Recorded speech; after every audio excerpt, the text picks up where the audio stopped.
The summons arrived on a Tuesday, slipped under my apartment door while I was working the morning shift at Rosie's Diner. My neighbor Mrs. Chen was watching Emma, my 18-month-old daughter, like she did every weekday. When I got home at 2 p.m., exhausted from the breakfast rush, the official-looking envelope was waiting like a coiled snake.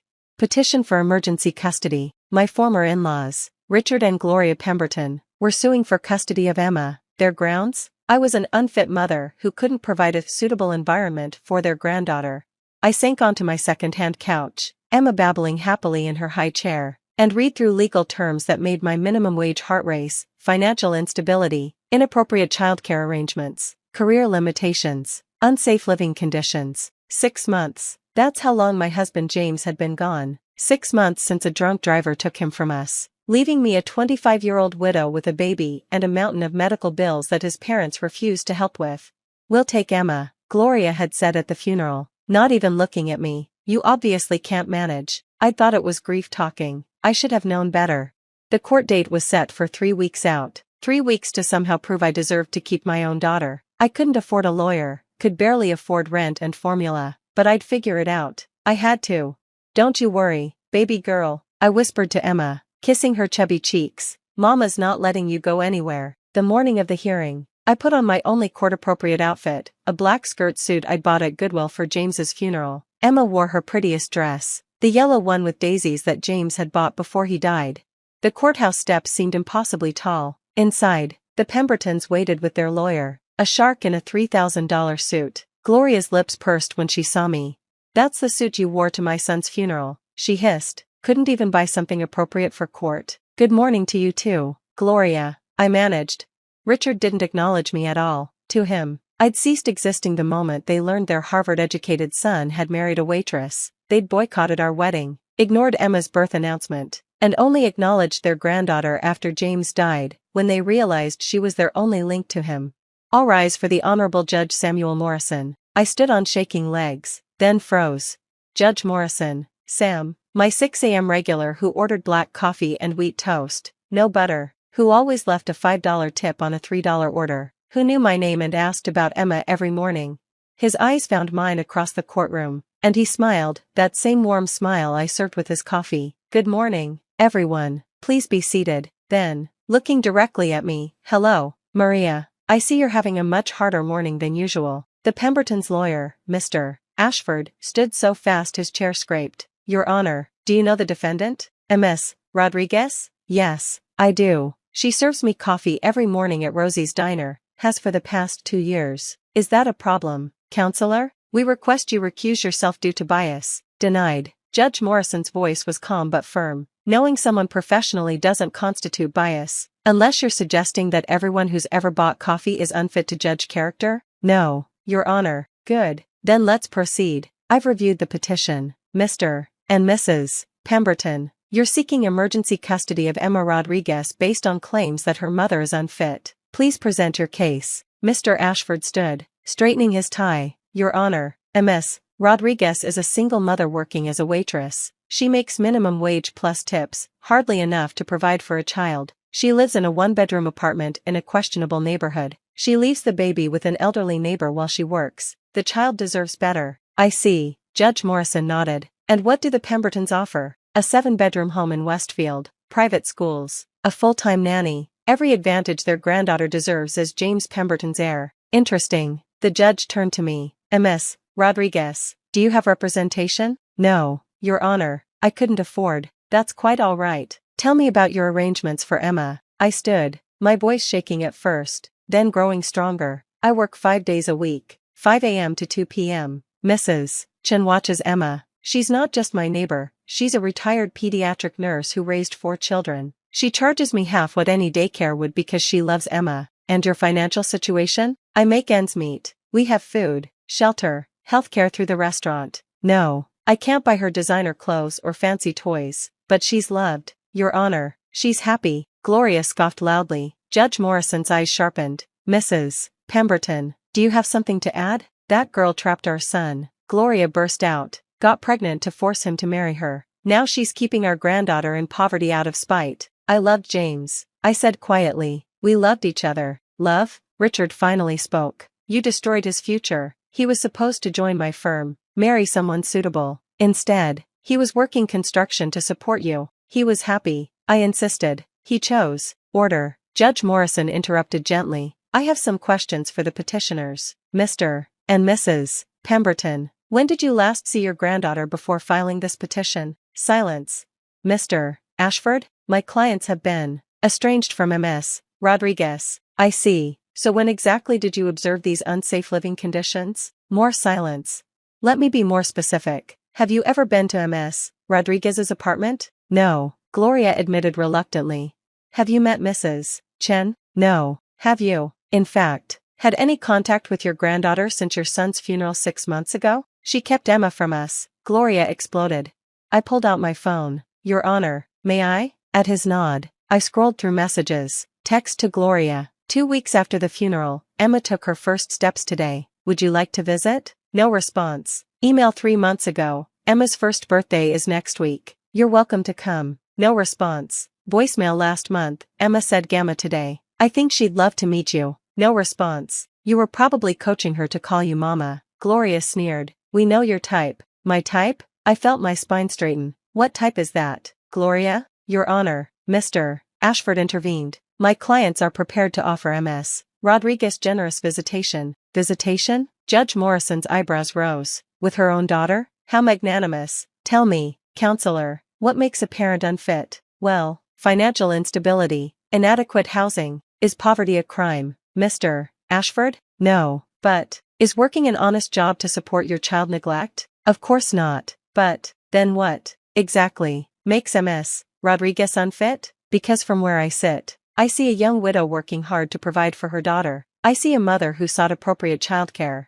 I see someone who repeatedly tried to include the grandparents in the child's life, only to be ignored until they decided they wanted the child without the mother. He turned to me. Maria, tell me about yesterday morning. I blinked, confused. Yesterday? Yes. You served me coffee at 6:07 a.m. You looked tired. Tell me why. Emma was teething. She kept us both up most of the night. And yet you were at work. On time. Pleasant and professional as always. What did you talk about while pouring my coffee? I smiled slightly. You asked about Emma. I showed you a picture of her with her new toy, a second-hand piano she loves to bang on. And what did you tell me about your plans? That I'm saving for community college. I want to become a paralegal. Mrs. Chen will watch Emma during evening classes. Judge Morrison nodded. I've been watching you for 2 years. Maria, every morning, no matter how tired, how stressed, how grief-stricken after your husband's death, you show up, you work, you smile, you ask about everyone else's problems while managing your own. He looked at the Pembertons. You want to know what makes a fit parent? It's not money or mansions or private schools. It's showing up. It's sacrifice. It's love put into action every single day. But Your Honor, Mr. Ashford tried again. The advantages, Mr. Pemberton. Judge Morrison interrupted. You're a successful businessman. Tell me, what's more valuable, an inheritance given or a work ethic earned? Richard shifted uncomfortably. I don't see. What values did your son learn from Ms. Rodriguez that made him choose construction work over your firm? What did he see in her that made him brave enough to follow his heart instead of your plan? James was confused. Gloria insisted. She manipulated. I have a letter here. Judge Morrison pulled out a document, filed with the court by someone who knew James well. May I read it? At their lawyer's nod, he began. To whom it may concern, James Pemberton was my best friend from college through his death. I watched him transform from a miserable law student into a joyful husband and father. Maria didn't trap him, she freed him. He loved building things with his hands. He loved their tiny apartment because it was theirs. He loved their life because it was real. His parents never accepted that. Now they want to steal what they couldn't control. Don't let them. Kevin Chen, no relation to the babysitter. The Pembertons were pale now, but Judge Morrison wasn't finished. One more question for you, Mr. and Mrs. Pemberton. What does Emma call her stuffed elephant? They looked at each other blankly. Ms. Rodriguez? Mr. Peanuts, I said immediately, because James bought it from a street vendor who was selling peanuts too. She won't sleep without him. What's her favorite food? Again, blank stares from the Pembertons. Mashed sweet potatoes, I answered, but only if I make airplane noises. When did she start walking? Silence. 10 months, 3 days. She walked to James's picture on the mantel. Judge Morrison leaned back. I've heard enough, Mr. and Mrs. Pemberton. You don't know your granddaughter. You know she exists. You know she's your last link to your son, but you don't know her. You see her as a possession to be acquired, not a child to be loved. That's not, Gloria started. You had 6 months to be grandparents. Instead, you waited until you thought you could eliminate her mother and take her. That's not love, that's control, he continued. Ms. Rodriguez, you've shown that despite limited financial resources, you provide Emma with stability, love, and appropriate care. Being a waitress doesn't make you unfit. Being widowed doesn't make you incapable. Being poor doesn't make you unworthy. Your Honor, Mr. Ashford made one last attempt. Surely some arrangement. Oh, I agree, which is why I'm ordering the following. Petition for emergency custody is denied. Ms. Rodriguez retains full custody of Emma Rodriguez. However, grandparents can be a valuable part of a child's life. If the Pembertons wish to develop a relationship with Emma, they may have supervised visitation every other Saturday, 2 to 5 p.m., at Ms. Rodriguez's discretion. Supervised? Richard sputtered. By Ms. Rodriguez, you've shown you don't respect her as Emma's mother. Until you do, you don't get unsupervised access to Emma. Furthermore, if you wish to contribute to Emma's future, you may establish a college fund in her name, accessible only when she turns 18, but any financial support does not grant you additional rights or influence over her upbringing. Gloria was crying now, angry, bitter tears. You can't do this. I can and I have. Ms. Rodriguez, do you have any questions? No, Your Honor, thank you. Don't thank me. Thank yourself for being the mother Emma needs. Court is adjourned. As everyone filed out, Judge Morrison caught my eye. Maria? Same time tomorrow? Black coffee, wheat toast, no butter, I confirmed, holding Emma close. And pictures of Emma, I hope. My wife loves hearing about her milestones. Outside the courthouse, the Pembertons and their lawyer huddled in defeat. Gloria approached me one last time. This isn't over, she hissed. Yes, it is, I said firmly, but it doesn't have to be. I've never wanted to keep Emma from you. I want her to know her grandparents, but as her grandparents, not as her owners. When you're ready for that, you have my number. 6 months later, they called.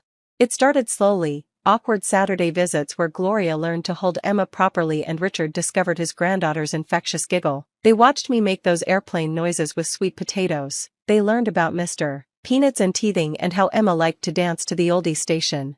Gradually, they began to see what James had seen, not a gold digger or a trap, but a young woman doing her best, a mother who'd choose love over money every time.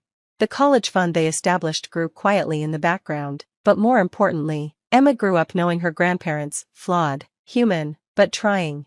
And every morning at 6:07 a.m., Judge Morrison got his black coffee and wheat toast with a side of Emma stories, because sometimes the best justice isn't about law books and precedents. Sometimes it's about recognizing that a waitress who shows up every day, loves fiercely, and dreams of paralegal classes is exactly the kind of mother every child deserves. You know, Judge Morrison told me years later when Emma started kindergarten, that morning in court, I asked about the elephant's name because I already knew the answer. You'd told me the week before, complete with a picture of Emma hugging Mr. Peanuts. Why ask then? Because anyone can claim to love a child, but only a real parent knows their stuffed elephant's name and the story behind it. Money can't buy that kind of love, Maria. It never could. He was right. It couldn't. But love, real love, the showing up everyday kind, that could buy everything that mattered. Even justice.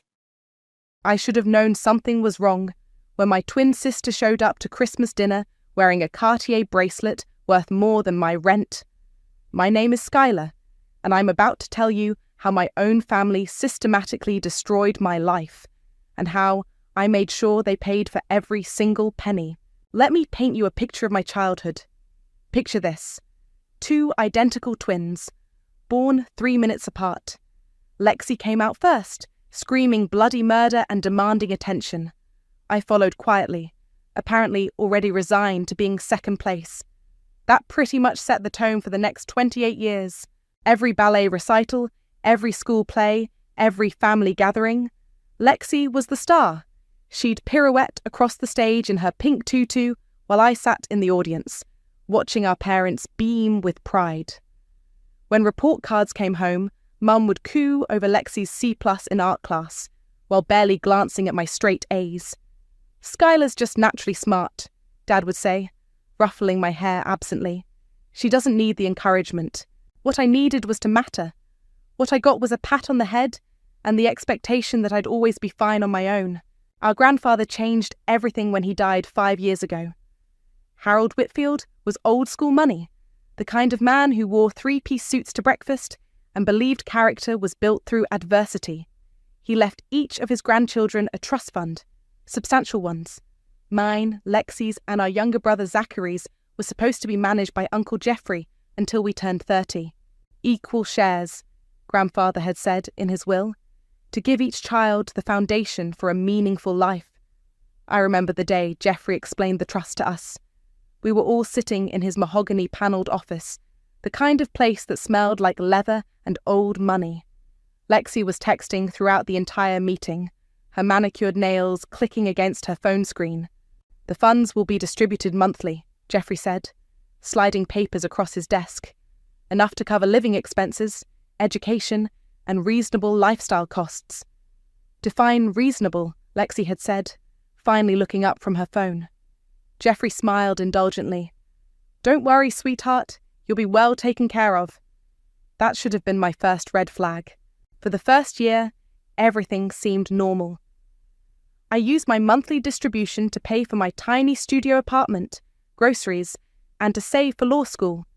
Lexi moved into a trendy loft downtown and started what she called her lifestyle brand, basically posting Instagram photos of her brunch plates and designer handbags. But then I started noticing things. Lexi's apartment got bigger. Her clothes got more expensive. Her vacations got more exotic. Meanwhile, my monthly distribution stayed exactly the same, barely enough to cover rent and ramen noodles. Mum, I said one evening, when I'd worked up the courage to visit their house, I think there might be an issue with my trust fund. She was arranging flowers in the foyer, the kind of elaborate arrangement that cost more than my monthly grocery budget. What kind of issue, honey? The amount seems smaller than it should be, and Lexi's lifestyle seems to be getting more expensive every month. Mum's hands stilled on the roses. Skylar, you know your sister has different needs than you do. Different needs. Lexi's building her brand. She needs to maintain a certain image. You're more practical. You've always been good with money. I felt something cold settle in my stomach. Are you saying her trust fund is bigger than mine? I'm saying Jeffrey knows what he's doing. He's making sure both of you are taken care of appropriately. Dad walked in then, loosening his tie after another day at his consulting firm. What's going on? Skylar's worried about money, Mum said, her tone suggesting I was being dramatic. You'll be fine, kiddo, Dad said, not even looking at me as he headed for his study. You always land on your feet. That night, I sat in my studio apartment eating cereal for dinner and staring at my bank statement. The numbers didn't lie. While Lexi was posting photos from Cabo, I was counting quarters to do laundry. I pulled out my laptop and started researching trust fund law. What I found made my blood run cold. Executors had broad discretion in fund management, but they were supposed to act in the beneficiary's best interests. All beneficiaries. I sent myself an email that night, the subject line reading, I think they're stealing from me. I had no idea the email would become the first piece of evidence in the case that would destroy my entire family. 6 months later, I was working double shifts at a coffee shop while Lexi bought a BMW. Can you believe this weather? My co-worker Janet said, wiping down the espresso machine. Perfect day for the beach. I nodded, calculating tips in my head. $43. Enough for groceries if I stuck to the clearance section. The bell above the door chimed, and my stomach dropped. Lexi strutted in wearing a sundress that probably cost more than I made in a week. Designer sunglasses perched on her head like a crown. Oh my God, Skylar! She rushed over, her heels clicking on the tile floor. I didn't know you worked here. Yeah, well, someone has to pay the bills. She ordered a complicated drink, oat milk latte with vanilla syrup and extra foam, then leaned against the counter while I made it. So I have the most amazing news, she said, pulling out her phone. Look at this. The screen showed a sleek black BMW convertible with a giant red bow on the hood. Early birthday present from Uncle Jeffrey, she squealed. He said I deserve something special after all my hard work on the brand. I nearly dropped the milk steamer. He bought you a car. Well, technically the trust bought it, but Jeffrey said it was a business expense since I need reliable transportation for meetings. What meetings? Lexi waved her hand dismissively. Influencer stuff. You wouldn't understand. I finished her drink with shaking hands and slid it across the counter. That'll be $6.50. Oh, can you just comp it? Family discount? She winked. I can't comp drinks, Lexi. She sighed dramatically and pulled out a credit card, black, with her name embossed in gold letters. Fine, but this is so awkward. After she left, I stood there staring at the credit card receipt. The name on the card wasn't just Lexi Ramos. It was Lexi Ramos, Whitfield Trust Account. That evening, I spread law school applications across my tiny kitchen table. The deadlines were approaching fast, and I still needed to figure out how to pay for the LSAT prep course. My phone buzzed. A text from Mum. Family dinner Sunday, 6 p.m, don't be late. Sunday dinner at my parents' house was always an exercise in feeling inadequate, but I went anyway. Maybe I was a glutton for punishment. I arrived to find Lexi already there, showing off her new jewellery to Mum in the living room. These are from that little boutique in Soho, Lexi was saying, turning her wrist to catch the light on a tennis bracelet. The owner personally selected them for me. They're gorgeous, sweetheart, Mum cooed. You have such exquisite taste. I cleared my throat. Hey, everyone. Skylar, Dad called from his recliner. How's the coffee business? It's fine. Actually, I wanted to talk to you all about something. Lexi looked up from her bracelet display. Please tell me you're not going to lecture us about money again. I'm not lecturing anyone. I'm asking questions. I pulled out a folder I'd been preparing. I've been looking into trust fund regulations, and I think there might be some irregularities in how mine is being managed. The room went quiet except for the ticking of the grandfather clock. What kind of irregularities? Dad asked, his voice careful. Well, for starters, Lexi just got a BMW charged to her trust account as a business expense. Meanwhile, I can barely afford groceries. Lexi's building something, Mum said sharply. She needs investment capital. Investment capital for what? Instagram posts. Lexi stood up, her face flushed. Excuse me? My brand is a legitimate business venture. What business? You post pictures of your breakfast? I have over 50,000 followers. Followers don't pay the bills, Lexi. Girls, please, Dad said. But his voice lacked conviction. Mum crossed her arms. Skylar, your sister has different needs than you do. She's always been more social, more creative. She needs resources to nurture those gifts. And what about my gifts? What about law school? You're smart enough to get scholarships, Mum said. You don't need handouts. The word handouts hit me like a slap. It's not a handout. It's my inheritance. It's family money, Dad said quietly. And family takes care of family. Then why am I working 60 hours a week while Lexi gets cars and jewellery? Lexi threw her hands up. Because you're bitter and jealous. You've always resented that people actually like me.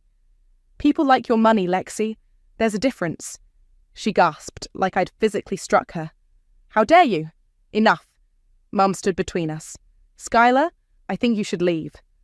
I stared at her, my own mother, choosing sides like she had my entire life. Fine, but this isn't over. As I walked to my beat-up Honda, I heard Lexi crying inside, Mum comforting her with soothing words she'd never used for me. That night, I called every legal aid clinic in the city until I found someone willing to talk. Marcus Young, an estate attorney, agreed to meet me for coffee. Bring everything, he said. Bank statements, trust documents, anything you can find. I hung up and looked around my studio apartment. On my desk sat a framed photo of grandfather from his funeral. He'd always talked about integrity, about earning what you received. They don't realise what they've created, I whispered to his picture. The next morning, I found something that changed everything. Hidden in my old college textbooks was a folder I'd forgotten about. Documents from grandfather's estate that Jeffrey had given me years ago. Most of it was standard legal language, but one page made my heart race. It was a partial copy of the will, and at the bottom, cut off mid-sentence, were the words, "In the event of fraudulent or dishonest behaviour by any beneficiary." The rest was missing, but I knew Jeffrey had the complete version locked away in his office. I was going to find it. Marcus Young's office smelled like old books and fresh coffee. He was younger than I'd expected, maybe late 30s, with kind eyes behind wire-rimmed glasses. "So you think your uncle is embezzling from your trust fund?" he asked, spreading my documents across his desk. "I don't think it. I know it." I pulled out my phone and showed him Lexi's Instagram. "This is from last week. She's in the Maldives. The week before she was shopping in Milan." Marcus scrolled through the photos, his eyebrows rising. "And your monthly distribution is?" $1,800, barely covers rent. While hers appears to be... He gestured at a photo of Lexi in a private jet.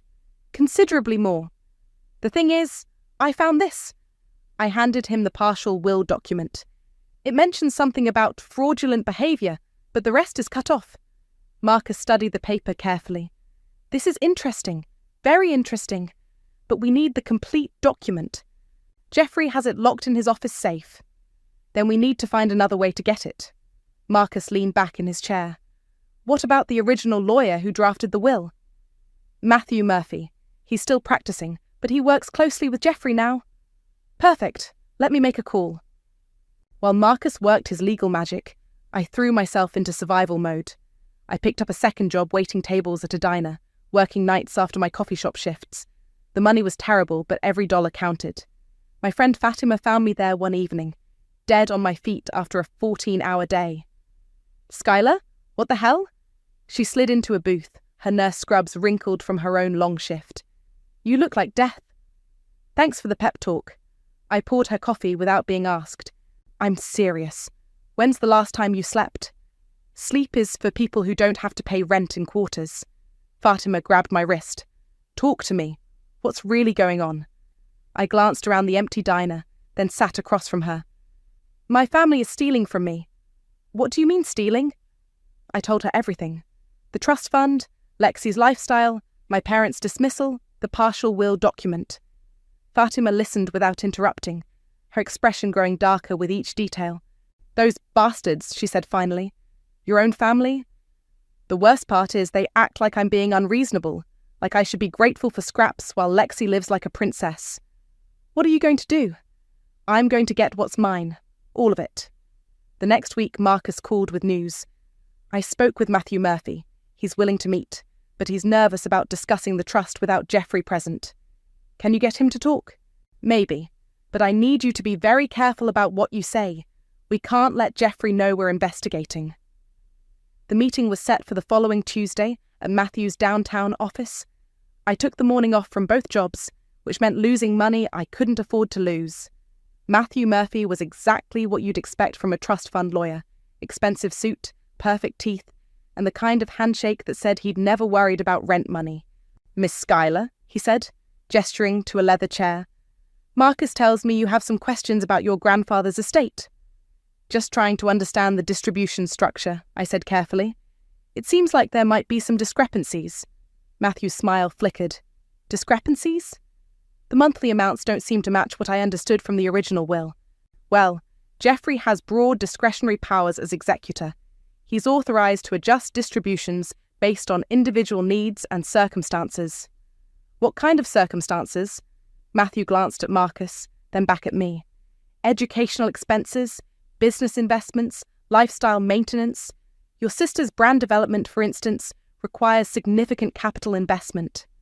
"And my law school plans? Have you formally applied? Submitted a business plan for your education?" I felt heat rise in my cheeks.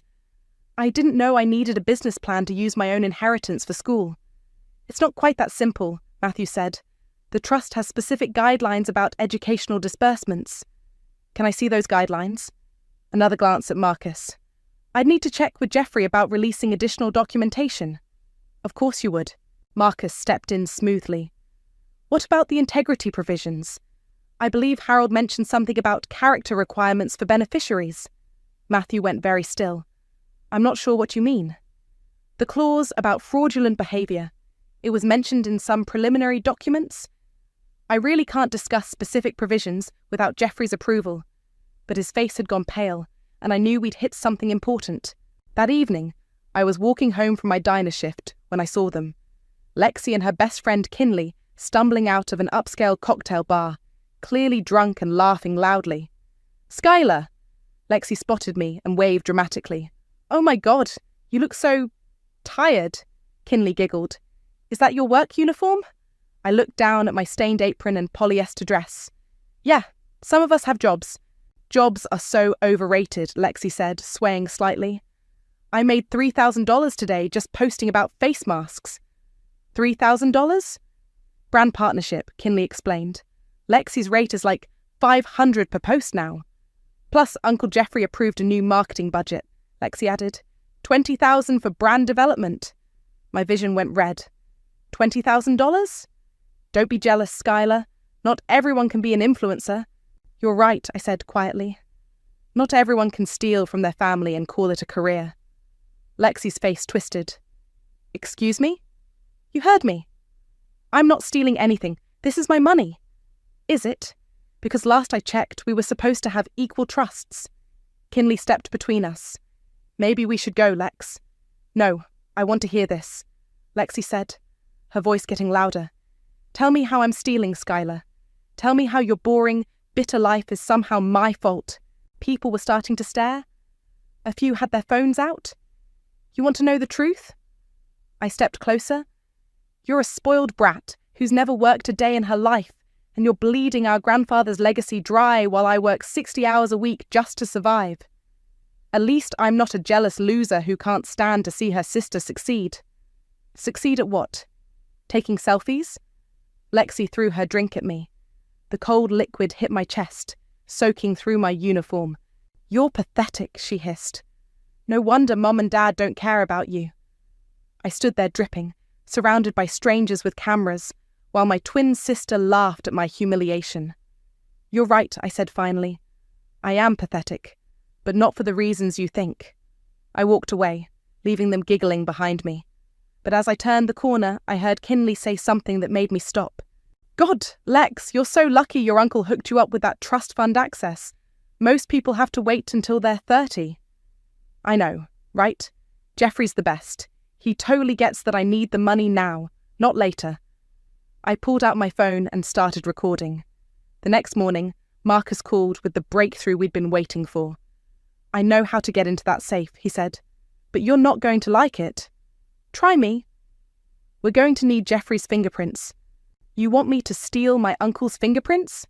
I stared at Marcus across his desk. Not steal, borrow. He pulled out a small device that looked like a smartphone case. This scanner can lift prints from any smooth surface. Coffee cup, wine glass, door handle. This feels very illegal.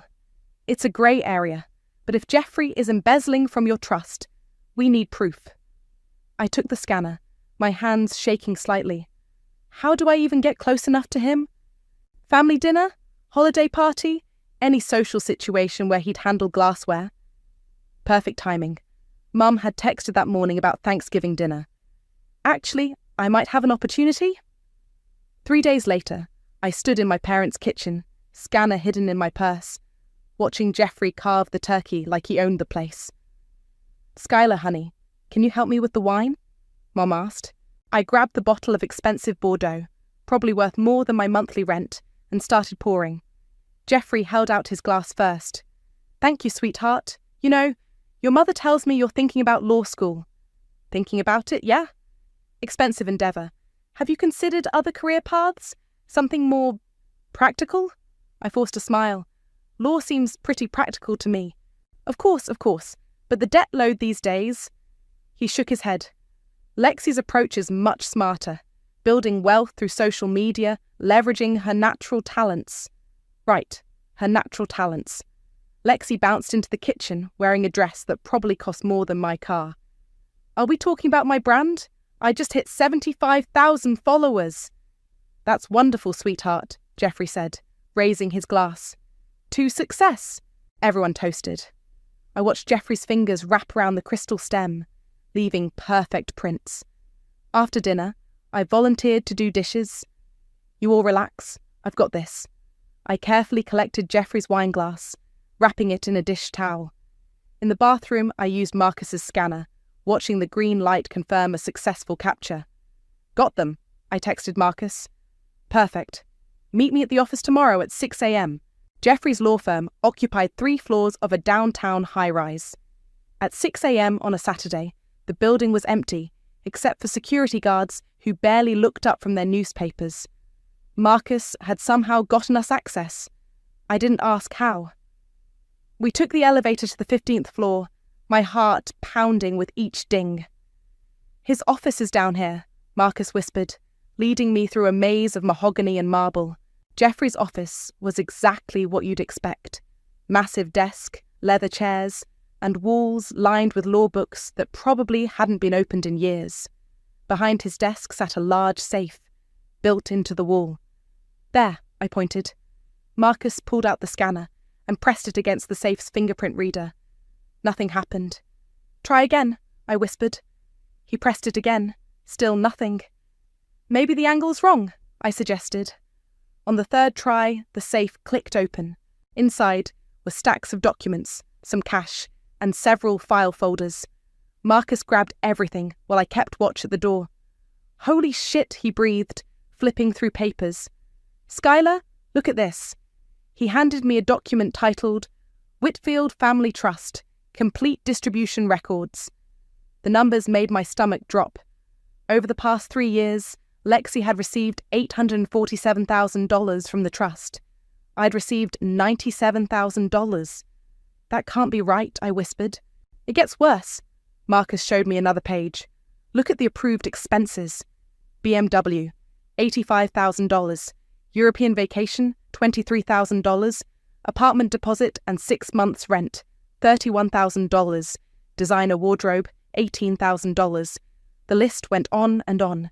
"She's been living off nearly $1 million while I've been eating ramen," I said. "Keep looking," Marcus said, still digging through files. I found it at the bottom of the stack, the complete will, including the section that had been cut off from my copy. In the event of fraudulent or dishonest behaviour by any beneficiary, or the misuse of trust funds for purposes contrary to the grantor's intentions, said beneficiary shall forfeit their entire share of the trust. The forfeited amount shall be redistributed to the remaining honest beneficiaries, with preference given to those who have demonstrated integrity and responsible financial management. I read it 3 times to make sure I understood.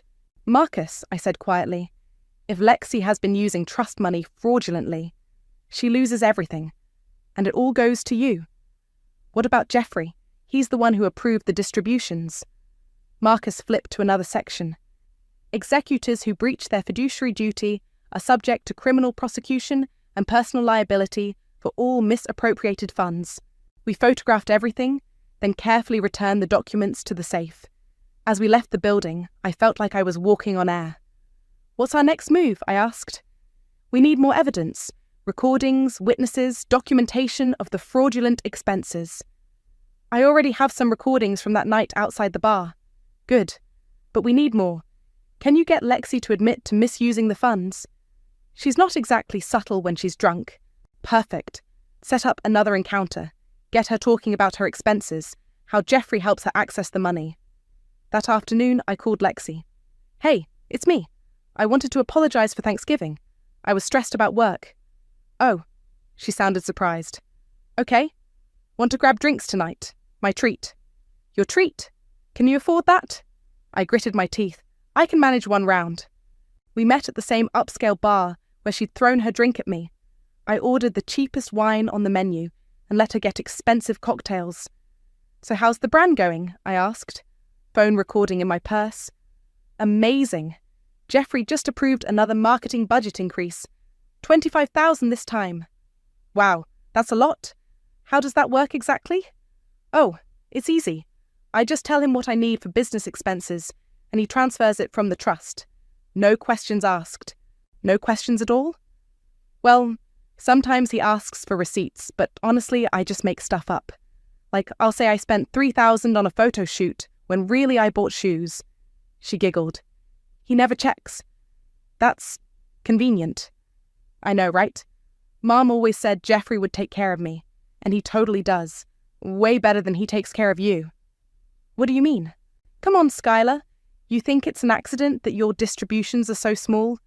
Jeffrey knows you don't need much. You're not building anything important. My hands clenched around my wine glass. And what you're doing is important? Of course. I'm an influencer. I'm building a brand, creating content, inspiring people. By posting pictures of your breakfast. You're so jealous, she slurred, already on her third cocktail. You can't stand that I'm successful and you're not. You're right, I said. I am jealous. Jealous that you get to steal from our grandfather's legacy while I work myself to death. I'm not stealing anything. Then what do you call using trust money to buy designer clothes and calling it a business expense? Lexi's face went red. That's not... Jeffrey said it was fine. Jeffrey said fraud was fine. It's not fraud. It's creative accounting. I smiled and finished my wine. Thanks for clearing that up. The next morning, my phone rang. It was Matthew Murphy. Miss Schuyler, your uncle would like to schedule a family meeting. He says it's time to address your concerns about the trust once and for all. When? This Friday at 2 p.m, his office. I hung up and immediately called Marcus. They're calling a meeting, I said. Perfect. That means they're worried. Are you ready for this? I've been ready for 3 years. Remember, once you play this card, there's no going back. Your family will never forgive you. I thought about Lexi's laughter as she threw her drink at me, about my parents dismissing my concerns, about Jeffrey's condescending smile.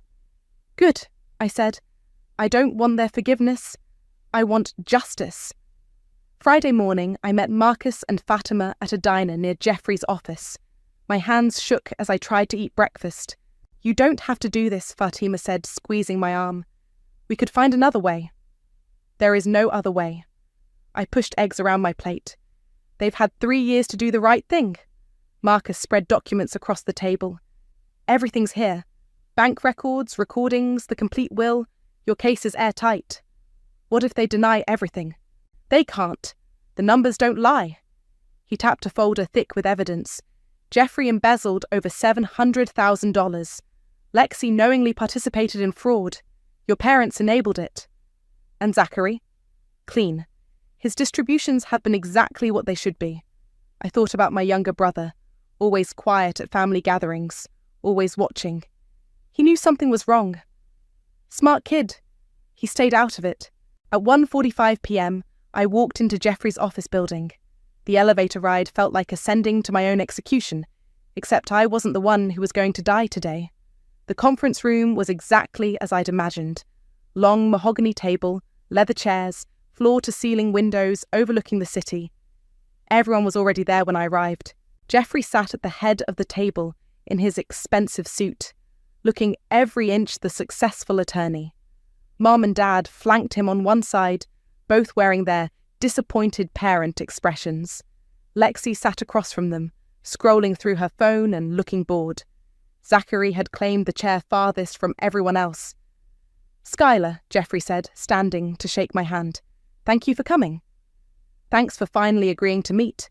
Matthew Murphy sat near the windows with a legal pad, ready to take notes. Marcus entered behind me and took the seat next to mine. I wasn't aware you were bringing representation, Jeffrey said, his smile tightening. I wasn't aware I needed it, I replied.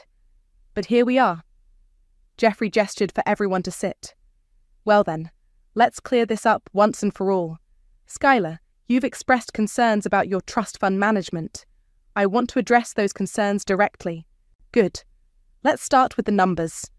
I pulled out my folder and placed it on the table. According to my records, over the past 3 years, I have received approximately $97,000 from the trust. That sounds about right. Jeffrey nodded. And Lexi has received $847,000. The room went silent. Lexi looked up from her phone. That can't be right, Mum said quickly. It's exactly right. I slid copies of the bank records across the table. Every transaction, every transfer, every business expense. Jeffrey's face had gone pale, but he maintained his composure. Lexi's situation is more complex.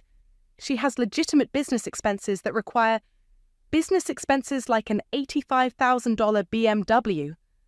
That was a necessary investment in her brand. What about the $23,000 European vacation? Networking opportunities? The $18,000 shopping spree at Bergdorf's? Jeffrey's jaw tightened. I don't appreciate your tone, Skylar. And I don't appreciate being robbed by my own family. Nobody robbed you.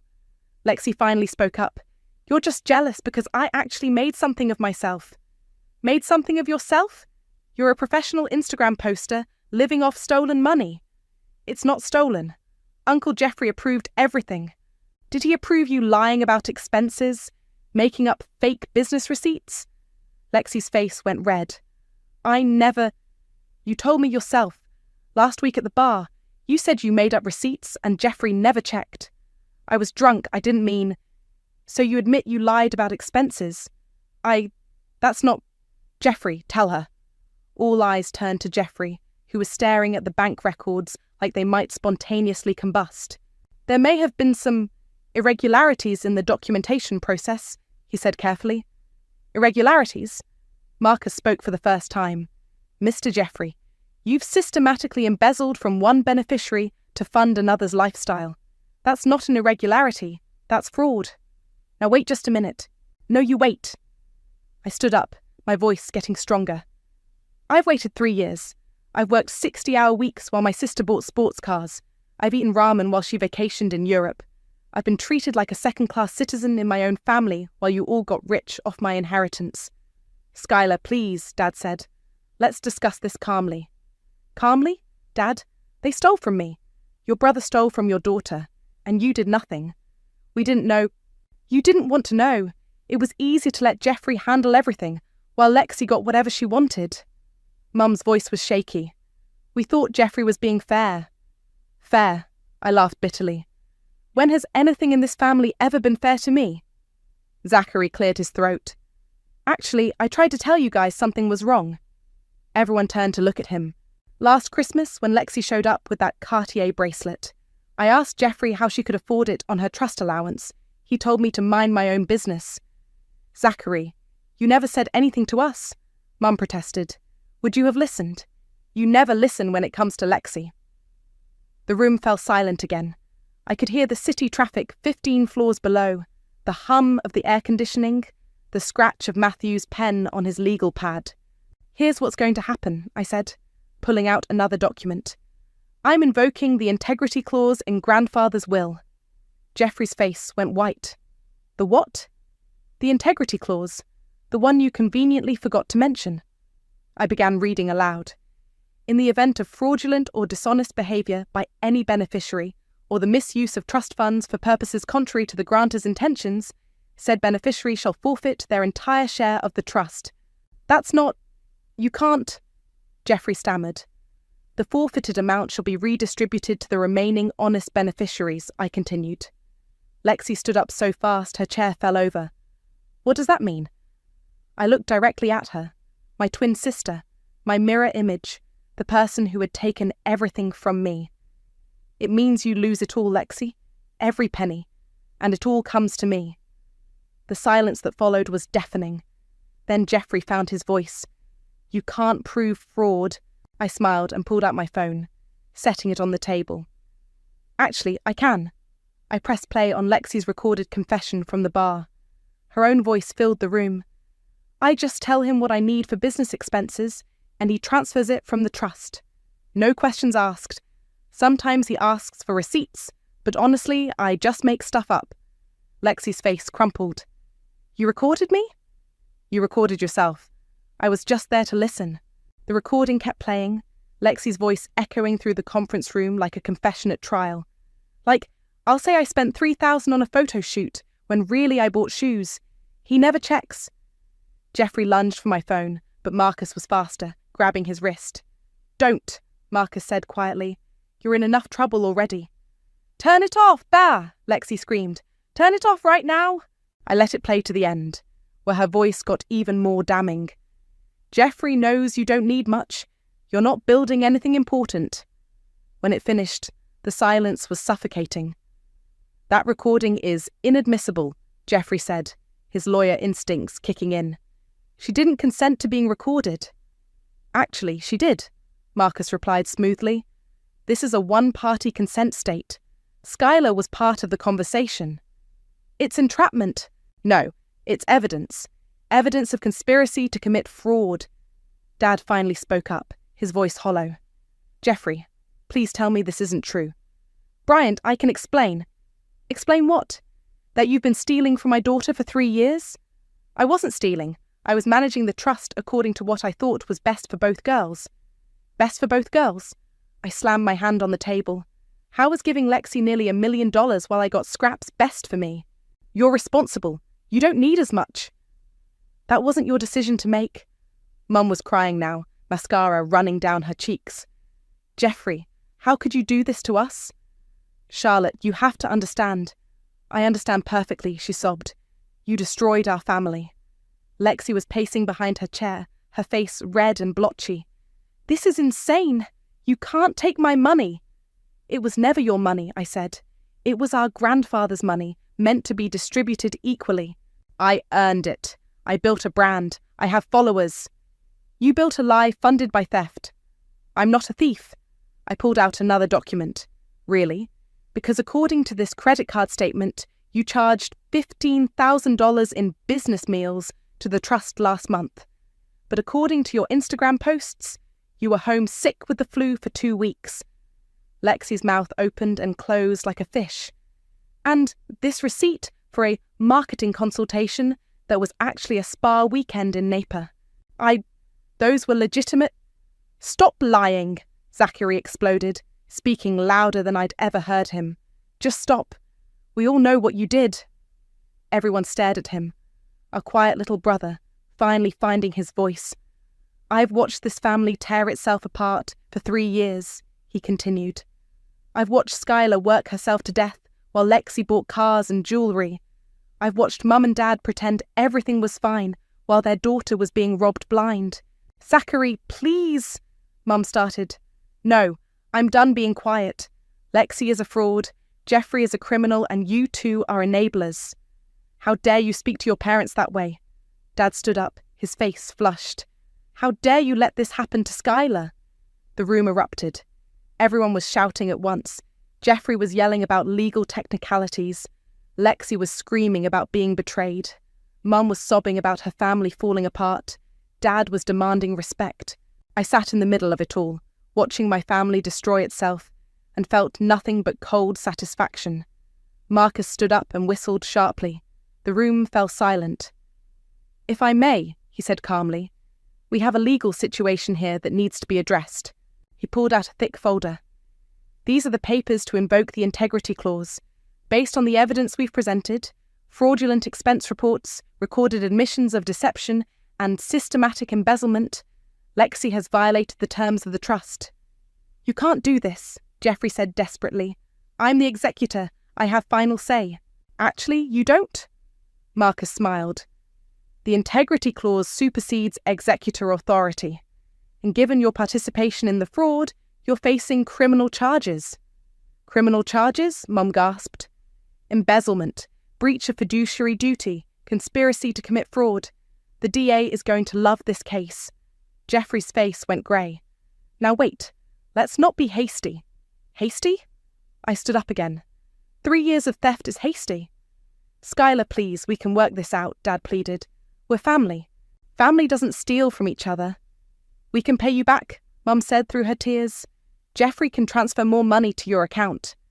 With what money? Lexi's already spent most of it. Lexi finally stopped pacing. I can sell things. The car, the jewellery. The car you can't afford the payments on? The jewellery you bought with stolen money?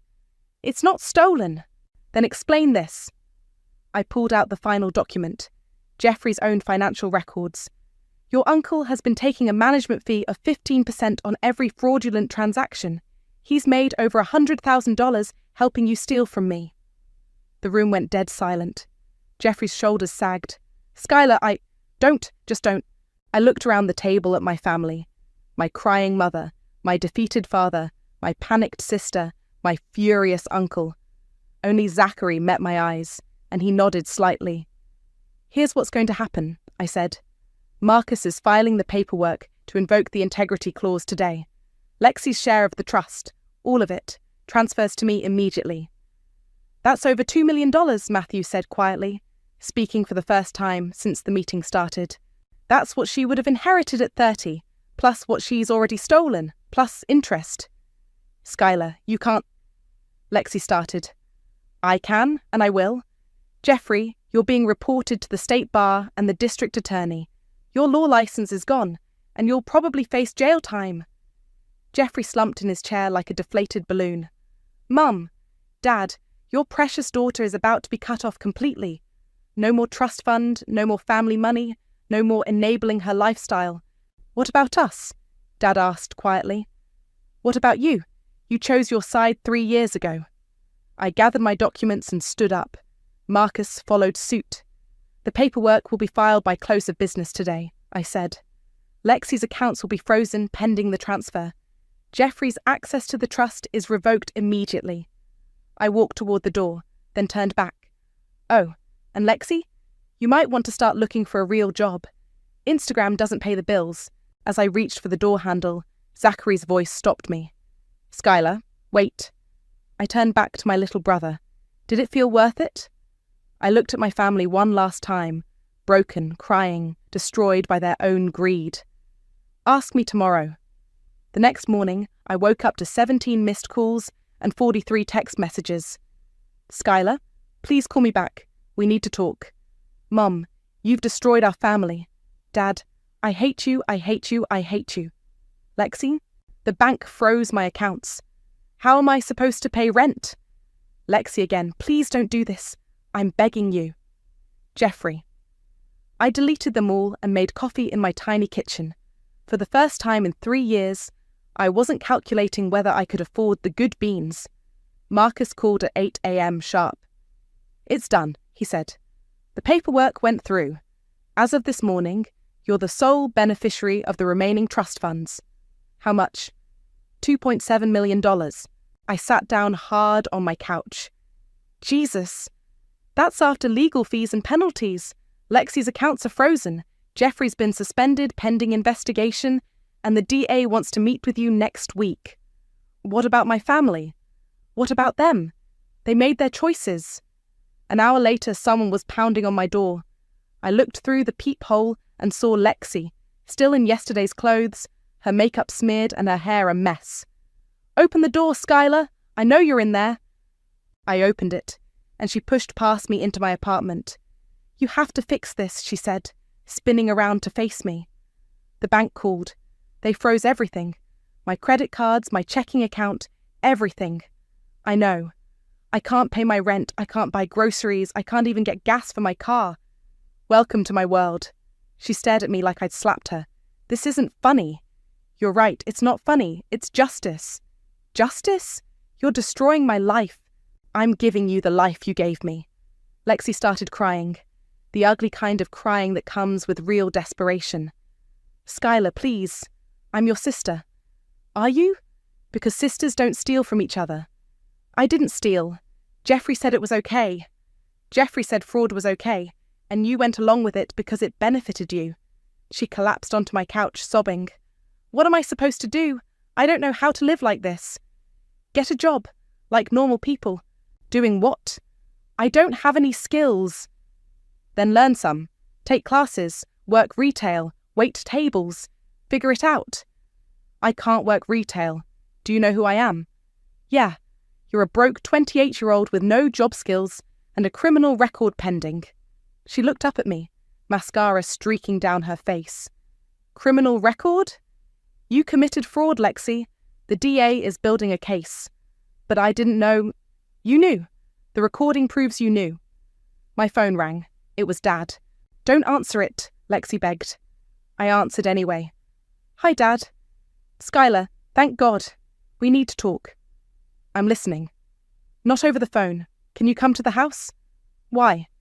Jeffrey's here. He wants to make a deal. I looked at Lexi, still crying on my couch. What kind of deal? He'll return the management fees he took. $120,000. In exchange, you drop the criminal charges. And Lexi? She'll pay back what she can. Sell the car, the jewelry, everything. That won't even cover 10% of what she stole. It's a start. Please, Skylar, he's family. So am I hung up and looked at Lexi. Jeffrey wants to make a deal. What kind of deal? He'll give back his cut if I don't press charges. Hope flickered in her eyes. And me? You sell everything and pay back what you can. But that's not enough to cover. No, it's not. She was quiet for a long moment. What if I can't pay it all back? Then you'll owe me for the rest of your life. That's not fair, I laughed, actually laughed. Fair? You want to talk about fair? I made mistakes, okay? But I don't deserve to lose everything. I made no mistakes, and I lost everything anyway. That's different. How? Because... She couldn't finish the sentence. Because you're the favourite. Because you're the pretty one, the charming one, the one who deserves nice things. That's not what I meant.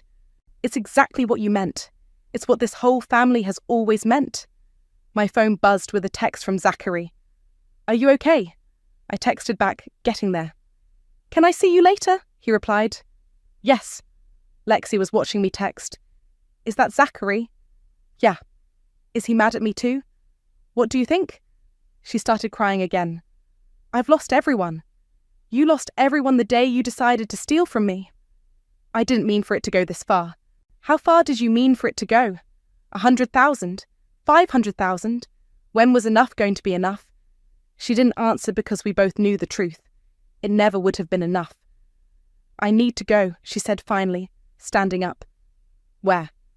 I don't know. Figure out how to survive, I guess. She walked to the door, then turned back.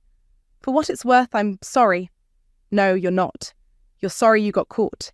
After she left, I sat in my apartment, surrounded by silence. My phone kept buzzing with calls and texts from family members, but I ignored them all. At 6 p.m, Zachary knocked on my door. I let him in, and he looked around my tiny studio apartment. This is where you've been living? For 3 years. While Lexi had that penthouse. Yep. He sat down on my couch in the same spot where Lexi had been crying hours earlier. Mom and Dad are freaking out. I imagine they are. Jeffrey's talking about bankruptcy. Says the legal fees will ruin him. Good. Lexi's moving back in with them. She can't afford her apartment. Also good. Zachary was quiet for a moment. Do you feel better now? I thought about it. I feel vindicated. That's not the same thing. No, it's not. Are you going to take Jeffrey's deal? I don't know yet. What would grandfather want you to do?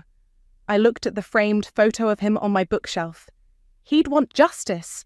Is this justice, or is this revenge? What's the difference? Zachary met my eyes. Justice restores balance.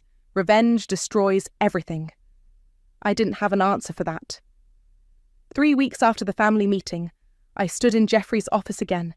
This time, he looked like a broken man. Wrinkled shirt, unshaven face. The kind of desperation that comes from watching your entire life crumble. Thank you for coming, he said, his voice hoarse. Marcus sat beside me, briefcase full of legal documents.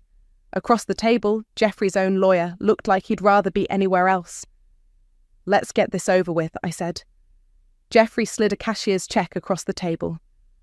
$120,000, every penny I took in management fees. I picked up the check, studying the numbers. This doesn't cover the interest you earned on stolen money. It's everything I have left. The state bar froze my other accounts pending the ethics investigation. What about the criminal charges? Jeffrey's lawyer cleared his throat. My client is prepared to plead guilty to breach of fiduciary duty in exchange for probation and restitution. No jail time? He's a first-time offender. White-collar crime. The DA is willing to deal? I looked at Jeffrey. This man who'd helped raise me, who'd bounced me on his knee as a child, who'd systematically robbed me for 3 years. What about Lexi? She's cooperating fully. Sold the car, the jewellery, everything. The proceeds go to you. How much? $47,000. I did the math in my head. Even with Jeffrey's restitution and Lexi's liquidated assets, I was still owed over $500,000. That's not enough. It's all we have, Jeffrey said quietly. Then Lexi owes me the rest, with interest. She can't pay what she doesn't have. Then she'll work for it. Minimum wage, every paycheck garnished until the debt is paid. Jeffrey's face crumpled. That could take decades. Should have thought of that before you helped her steal from me. Marcus leaned forward. There is another option. Everyone looked at him. Skylar could forgive the remaining debt in exchange for a public apology and admission of guilt. Absolutely not, I said immediately. Hear me out. Jeffrey pleads guilty, loses his law license, pays restitution. Lexi makes a public statement admitting to fraud, apologizing, and warning others about the consequences of financial crimes. And then what? They walk away clean. They walk away broke and humiliated. Jeffrey will never practice law again. Lexi's reputation is destroyed. They'll both struggle financially for years. I thought about it. What kind of public statement? Social media, local news, whatever platform she used to build her brand, she uses to confess her crimes. Jeffrey looked desperate. Skylar, please. She's learned her lesson. Has she? Before he could answer, my phone rang. It was Fatima. I'm in a meeting, I answered. Turn on Channel 7, now. I hung up and looked at Marcus. Can you pull up Channel 7 on your phone? He found the live stream. The reporter was standing outside a familiar downtown building. Exclusive interview with social media influencer Lexi, who claims she's the victim of a family conspiracy. My blood went cold. There was Lexi, perfectly made up, standing in front of the news van. My sister has always been jealous of my success, she was saying to the camera. She's using legal technicalities to steal my inheritance because she can't stand that I built something beautiful while she stayed bitter and small. You've got to be kidding me, Marcus muttered. The reporter asked, What about the allegations of fraud? Complete lies. My uncle managed my trust fund legally and appropriately. My sister is trying to destroy my family because she's never been able to accept that some people are just more talented than others. I stood up so fast my chair fell over.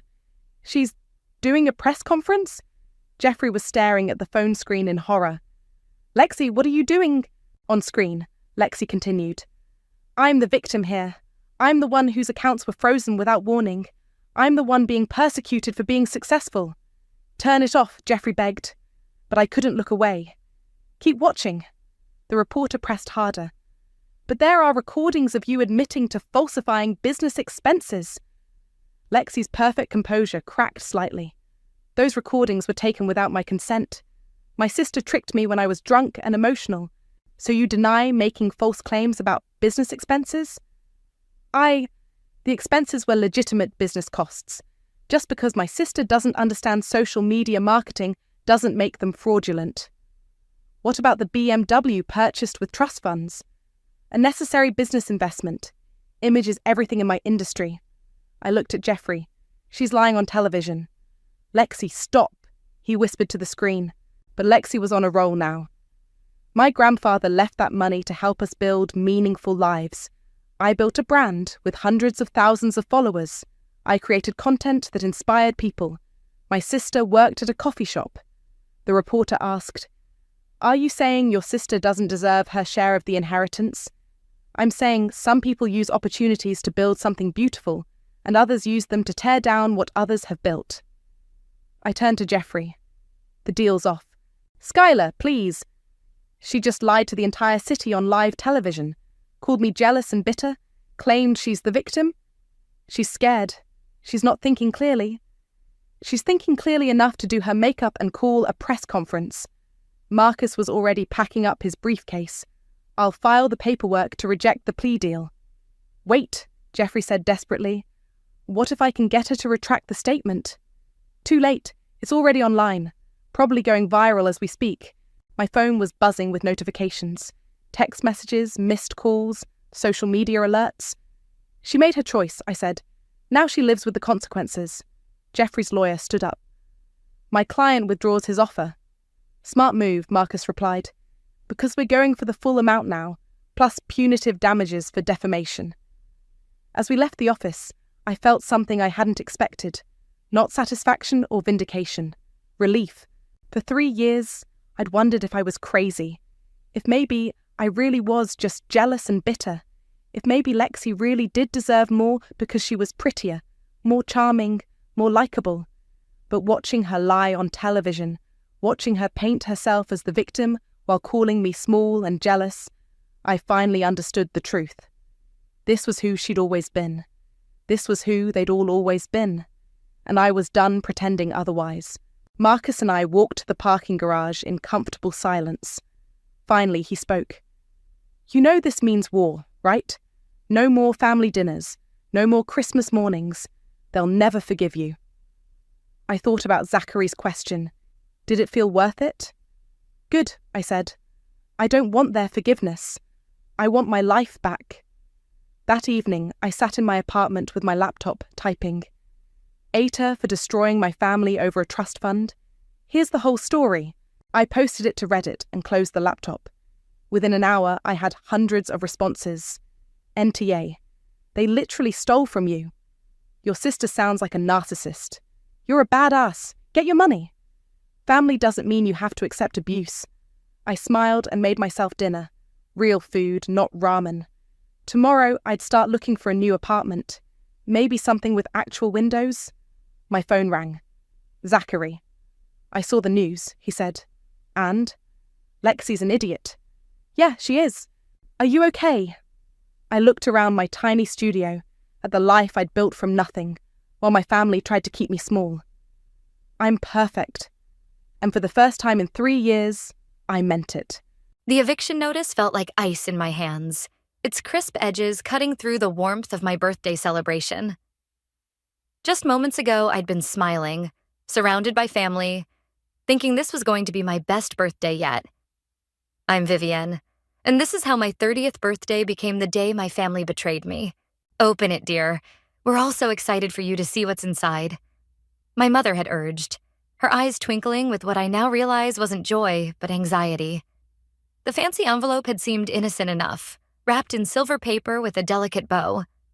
The living room of my childhood home, the one I'd spent the last 5 years renovating, was filled with familiar faces. My cousin Salah sat perched on the armrest of the sofa, watching me with an expression I couldn't quite read. My brother Jace stood by the fireplace, hands shoved deep in his pockets, avoiding my gaze. "Come on, Viv, we haven't got all day," Selah had chirped, her voice honey-sweet. I remember thinking how odd it was that she'd dressed up so formally for a simple family gathering. As I tore open the envelope, birthday cake still sweet on my tongue, the legal document inside made my stomach drop. Notice of eviction stared back at me in bold, unforgiving letters. What is this? My voice came out barely above a whisper. Mom? Dad? My mother's face crumpled. Sweetheart, we've been trying to find the right time to tell you. Tell me what? I stood up, the paper trembling in my hands. That you're kicking me out of my own home? The home I've poured my savings into? My heart into? Selah cleared her throat. Vivienne, be reasonable. The house was never officially yours. The deed is still in your parents' names, and they've decided it's time for a change. A change? I spun to face her. What do you know about this? I'm just trying to help the family make the best financial decision, she said, smoothing her designer skirt. The market's hot right now, and... The market? I laughed, but it sounded more like a sob. This is my home, not some investment property. My brother finally spoke up. Viv, maybe we should discuss this privately. No. I slammed the paper down on the coffee table, making the cake plates rattle. I want answers now. Mom, Dad, why are you doing this? My father wouldn't meet my eyes. There have been concerns about your ability to maintain the property properly. Selah has shown us some concerning documentation. Documentation? I felt like I was drowning. What documentation? I've done nothing but improve this house. Look around you. New hardwood floors, updated kitchen, restored Victorian details. I did all of that. With questionable contractors. Selah interjected softly. And there are the noise complaints from neighbors, the unauthorized modifications. That's absolutely false. My voice cracked. I turned to my best friend Paisley, who stood frozen in the corner. Paise, tell them. You've been here through all the renovations. Paisley stepped forward, her face fierce. Everything Vivian's done has been by the book. I've seen all the permits myself, but my family's expressions remained unchanged. My mother reached for my hand. Sweetie, you have 30 days to... I jerked away from her touch. 30 days? To leave my home? On my birthday? The room started spinning. How long have you been planning this? Selah stood up, straightening her blazer. I think we should all calm down and discuss this rationally. The decision's been made, Vivian. Fighting it will only make things harder. Looking at her face, that perfectly composed mask of false concern, something clicked. This wasn't just about the house. This was calculated, planned. The formal outfit, the documentation she'd mentioned, the way she'd positioned herself as the voice of reason. Get out, I whispered, then louder. Everyone get out. Vivian, my mother started. Now, they filed out one by one, leaving only Paisley behind. As the door closed behind my family, I collapsed onto the couch, the eviction notice mocking me from the coffee table. Paisley sat beside me, wrapping an arm around my shoulders. This isn't over, Viv. Something's not right here, and we're going to figure it out. I wiped my eyes, anger replacing shock. You're right. Selah's behind this somehow. She's always wanted this house, ever since we were kids. I straightened up, a new determination flooding through me. And I'm going to prove it. Looking around at my beloved home, at the walls I'd painted, the fixtures I'd restored, the memories I'd built, I made a promise to myself. This wouldn't be the last birthday I'd celebrate here. Not if I had anything to say about it. The morning after my disastrous birthday, I sat at my kitchen counter, staring at my phone. 17 missed calls from Mom. 5 from Jace. None from Selah, of course. You need to eat something, Paisley said, sliding a plate of toast in front of me. She'd stayed the night, sleeping on my couch like we used to do in college. You can't fight this on an empty stomach. I pushed the plate away. I can't eat. I need to figure out what Selah's been telling my parents. My hands shook as I pulled up my mother's contact information. I'm calling her. Put it on speaker, Paisley said, settling beside me. Mom answered on the first ring. Vivian, thank goodness, we've been so worried. Save it. I cut her off. I want to know exactly what Selah's been saying about me. A heavy sigh crackled through the speaker. Honey, it's not just what Selah said.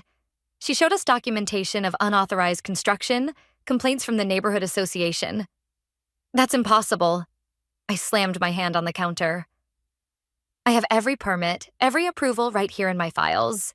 Who specifically complained? Well, I don't have the actual complaints in front of me. Selah handled all of that. Of course she did. I laughed bitterly. And did you bother to verify any of it? To ask me about it before ambushing me on my birthday? Silence stretched between us. Mom? Selah said you deny everything. She finally replied, her voice small. She said you've been struggling financially, that you've been cutting corners. I want copies of everything, I demanded. Every document, every complaint, everything Selah showed you. Today. Vivian, please understand. No, you understand. That house is my life. I've put every penny I have into it, and I'm not leaving without a fight. I hung up before she could respond. Paisley squeezed my shoulder. That's my girl. Now what? Now we gather evidence. I grabbed my laptop. I need proof that Selah's lying. My phone buzzed. A text from Jace. Meet me at Carlo's Coffee in 30. Need to talk. 20 minutes later, I walked into Carlo's, spotting my brother in our usual corner booth. His face was drawn. Guilty. You knew, I accused, sliding into the seat across from him. You knew what they were planning. Jace ran a hand through his hair. I found out yesterday morning. Mom and Dad swore me to secrecy. Said Selah had proof you were in trouble. And you believed her? Of course not. He leaned forward. Look, something weird is going on. Last week, I overheard Sela on the phone talking about property values and development opportunities in the neighborhood. My heart stopped. Development opportunities? Yeah.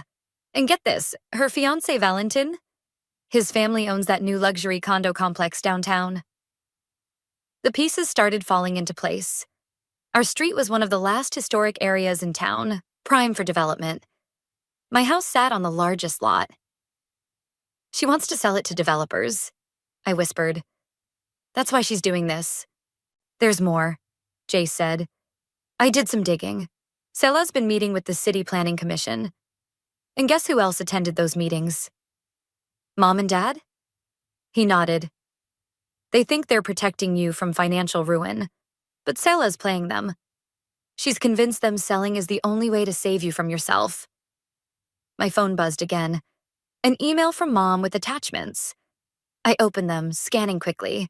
These documents. I showed them to Jace. The letterhead is wrong. The permit numbers don't match my records. She forged them. Keep your voice down, Jace warned, glancing around. Sela's got friends everywhere. I don't care. This is proof she's lying. I stood up, energized. I need to show Mom and Dad. Wait. Jace grabbed my wrist. Sela's wedding to Valentine is in 2 weeks. Everyone will be there. Family, friends, business associates. If you're going to expose her, that's your chance to do it properly. I sank back into my seat, mind racing. 2 weeks to gather evidence, to prove she's trying to steal my home for her fiancé's development company. I'll help, Jace said firmly. So will Paisley, but we have to be smart about this. I nodded, determination replacing despair. Sela thinks she's won, that I'll just roll over and accept this, but she has no idea what I'm capable of. Walking home, I called Paisley. Hey, remember that friend of yours who works at the city planning office? We need to talk to her. Now. The game was on, and this time I was playing to win. The planning office smelled like stale coffee and printer ink. Paisley's friend Amanda pulled another file from the cabinet, adding it to the growing stack on her desk. These are all the development proposals for your neighborhood from the past 6 months, she said, keeping her voice low despite the empty office. Including 3 from Valrum Development Group. Valentine's company. I muttered, flipping through the pages. My hands froze on a familiar sketch. This is my house. Paisley leaned over my shoulder. Look at the date. This was filed 2 months ago. Before the eviction notice, I said, anger building. Before any of this started. Amanda glanced nervously at the door. There's something else? These signatures here? She pointed to the bottom of the document. Your parents' names, authorizing the preliminary survey. My stomach lurched. They've been planning this for months. Viv. Paisley grabbed my arm, pointing to another name. Look who notarized it. The name jumped off the page. Marcus Quinn, Sela's father. That sneaky little... I stopped as footsteps echoed in the hallway. Amanda quickly gathered the files, shoving them back into the cabinet. I've got copies at my desk, she whispered. I'll email them to you tonight. We barely made it out before someone entered the office. In the parking lot, I leaned against my car, trying to steady my breathing. We need to talk to Valentin, Paisley said. Maybe he doesn't know what Sela's doing. He has to know. His company filed the proposals. My phone rang. Jace. Sis, you need to get to Mom and Dad's. Now. What's wrong? Sela's here with some contractor talking about renovation plans. They're acting like they already own the place. I was already in my car. I'm coming. 15 minutes later, I stormed through my parents' front door. Sela's voice drifted from the kitchen, smooth as honey. The whole street will benefit from the modernization. Property values will soar. Over my dead body, I announced, making them all jump. Sela recovered first, her smile never wavering. Vivian, we were just discussing the neighborhood's future. You mean your future? Your fiancé's future? I slapped the development proposals on the kitchen table. When were you going to tell everyone about Valrum's plans? My mother's face paled. What is she talking about, Sela? Don't listen to her, Sela said quickly. She's just upset about the eviction. Show them, I demanded. Show them the real reason you want my house. The contractor cleared his throat awkwardly. I should go. Stay, Sela commanded. Vivian's just causing drama, as usual. Always so emotional about everything. Emotional? I laughed. You forged documents. You lied to my parents. You're trying to steal my home for your fiancé's development project. That's enough, my father shouted. Sela's been nothing but helpful. Helpful? I grabbed the proposals, throwing them in front of him. Look at the dates. Look at the signatures. She's been planning this for months. My mother picked up the papers with trembling hands. These aren't the documents you showed us, Sela. Because they're fake, Sela snapped. Vivian's desperate. She'll say anything. I have copies from the city planning office. I cut in. Official copies. Want to see them? For the first time, Sela's composure cracked. You went through official records? And I found everything. The fake complaints, the forged permits, the development plans. It's all there. The contractor stood up. Ms. Shelton, if there's some kind of legal issue, there's no issue, she said through gritted teeth. Everything's fine. My phone buzzed. An email from Amanda with the promised documents. I held up my phone triumphantly. Want to see the proof? It's right here. Sela's face hardened. You have no idea what you're doing, Vivian. No idea who you're dealing with. No, you have no idea who you're dealing with. I turned to my parents. Check your emails. I'm sending you everything. Every lie, every manipulation, every secret meeting with Valram Development. Sela? My mother's voice was small. Is this true? But Sela was already heading for the door, the contractor trailing behind her. At the threshold, she turned back. This isn't over, Vivian. Not by a long shot. After she left, silence filled the kitchen. My father stared at the documents, his face ashen. We should have asked you, he finally said. Should have verified. Yes, you should have. I gathered the papers. But now you know the truth. The question is, what are you going to do about it? I left them there, surrounded by evidence of their own misplaced trust. In my car, I called Paisley. Phase 1 complete, I said. Now we go after Valentin. Finding Valentin proved easier than I expected. He was at his usual lunch spot, a trendy cafe downtown with his sister Leah. I smoothed my blazer and approached their table, Paisley close behind me. Mind if we join you? I asked, not waiting for an answer before sliding into the empty chair. Valentin's fork clattered against his plate. Vivian, what are you doing here? Funny story. I was just at the city planning office looking at some very interesting documents about my house. Leah's eyes narrowed. Your house? The Victorian that Sela mentioned? The same one your brother's company plans to demolish, I said, watching Valentin's face carefully. Demolish? Leah turned to her brother. Val, what is she talking about? Valentin dabbed his mouth with a napkin. This isn't the place. It's exactly the place, I interrupted, pulling out the development proposals. Your company filed these 2 months ago. Before the eviction notice, before all of Sela's lies. Leah snatched the papers, her face darkening as she read. You're planning to tear down the entire street? Replace it with condos? It's a sound business decision, Valentin defended. The neighborhood's undervalued. It's my home, I cut in. And Sela's been manipulating my family to get it. She said your parents were willing sellers, Valentin said, but I caught the uncertainty in his voice. Paisley leaned forward. They were willing because Sela showed them forged documents claiming Vivian was mismanaging the property. She lied to everyone. Leah pushed her plate away, disgust evident. Is this why you're rushing the wedding? To close this deal? The timing is convenient, he admitted. Convenient? I laughed bitterly. You're destroying people's homes, their histories. Progress requires sacrifice. Valentine started, but Leah cut him off. No, this requires deception, and I won't be part of it. She stood up, gathering her things. Count me out of the wedding party. Leah, wait. Valentine called after his sister, but she was already storming out. I smiled sweetly. Trouble in paradise? You have no right to interfere in my business dealings, he hissed, and you have no right to my house. I stood up.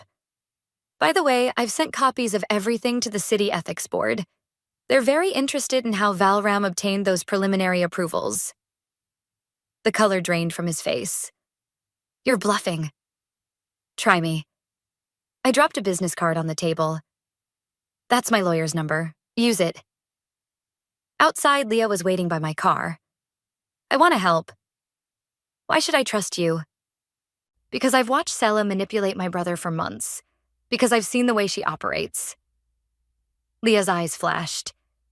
And because I have access to Valram's internal files. Paisley grabbed my arm. Viv, this could be huge. What's in it for you? I asked Leah. Justice, and the satisfaction of watching Sela's perfect plan implode. She pulled out her phone. Starting with these emails between her and my brother, dating back 6 months, I scanned the messages, my heart racing. There it was. Explicit discussion of their scheme to pressure my parents, to force the sale, to fast-track the development. This is exactly what we need, Paisley breathed. There's more, Leah said. Board meetings, private conversations, financial arrangements.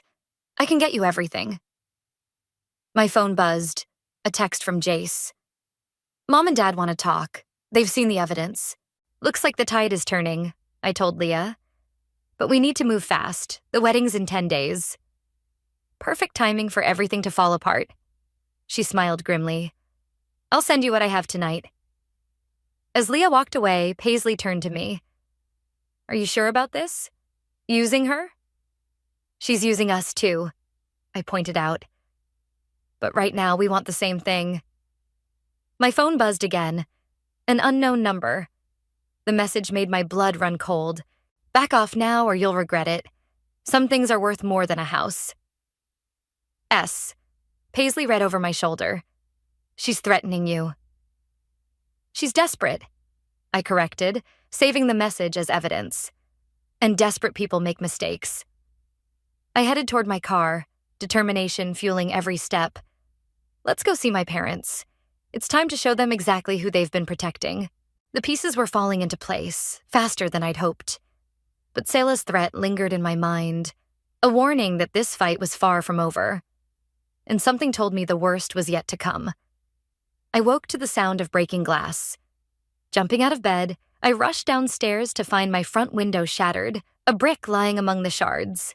A note was wrapped around it. Final warning. My hands shook as I called the police. While waiting, I texted Paisley and Jace.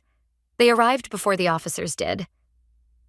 This has gone too far, Jace said, examining the brick. You need to be careful, Viv. I'm not backing down now. I handed the note to the police officer who was taking my statement. This is connected to a larger situation. I have documentation. Just file a restraining order, the officer suggested, looking bored. Not much we can do without proof of who threw it. After they left, Paisley helped me board up the window. At least we have Leah's evidence now.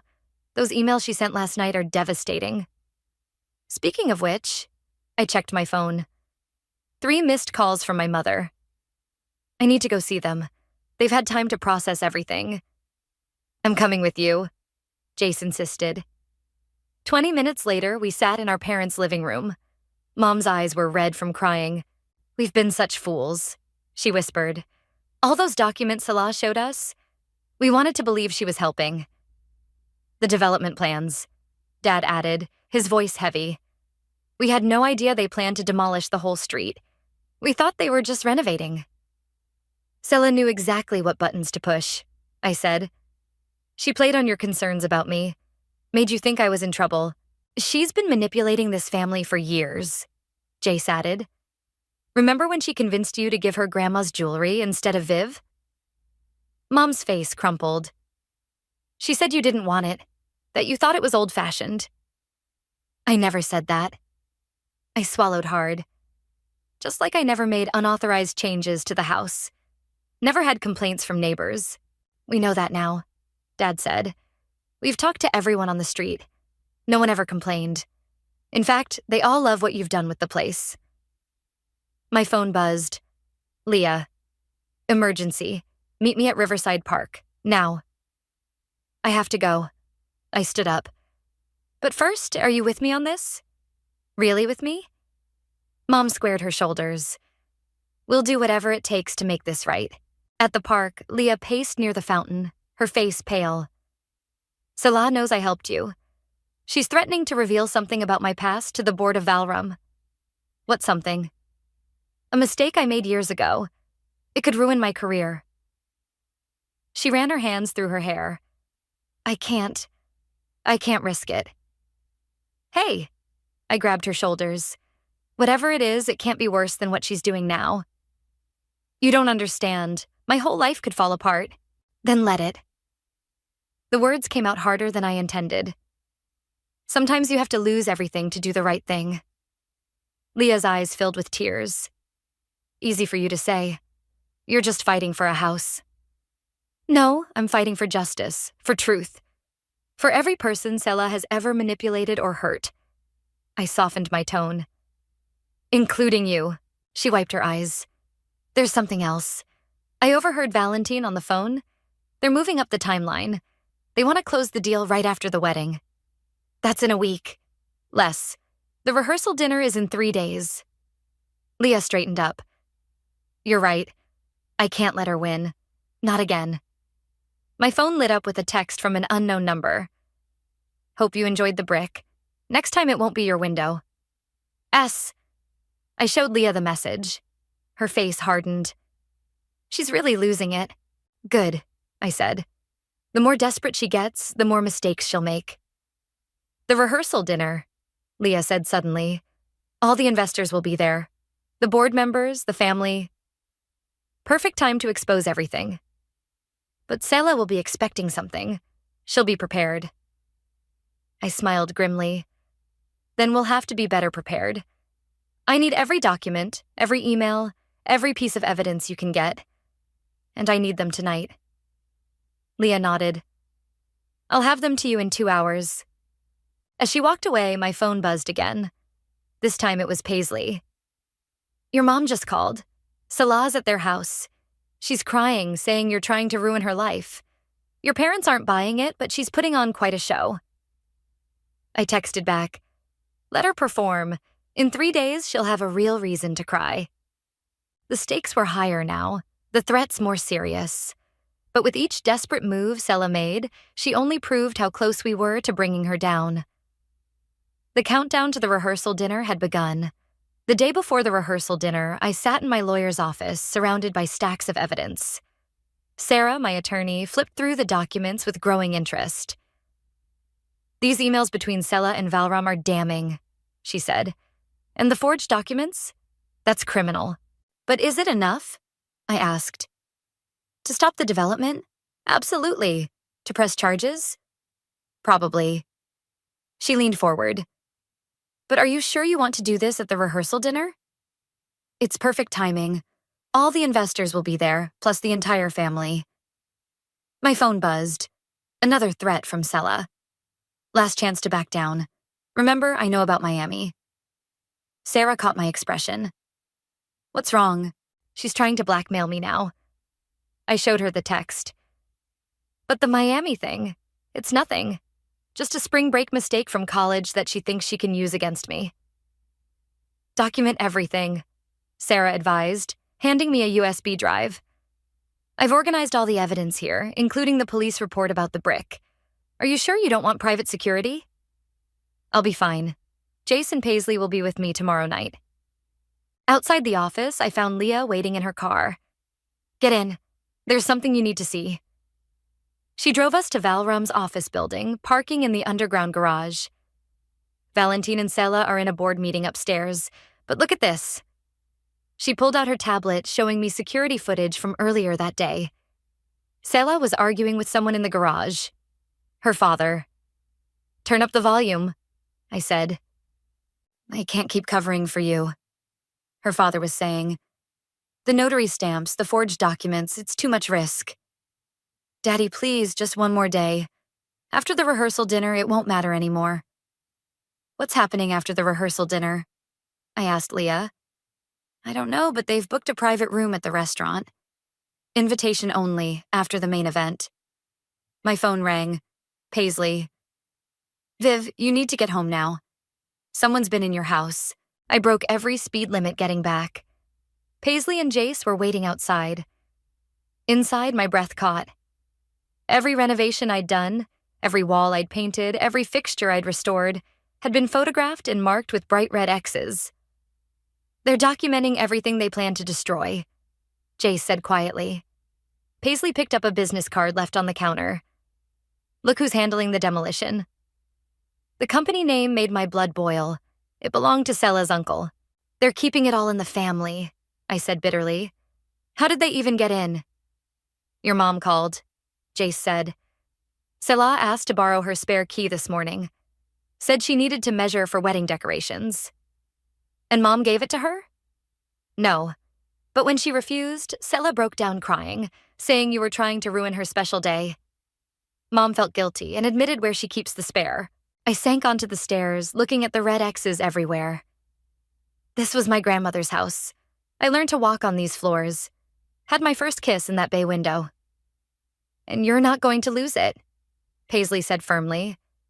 "Tomorrow night, we end this." My phone buzzed with a text from Leah. "Emergency.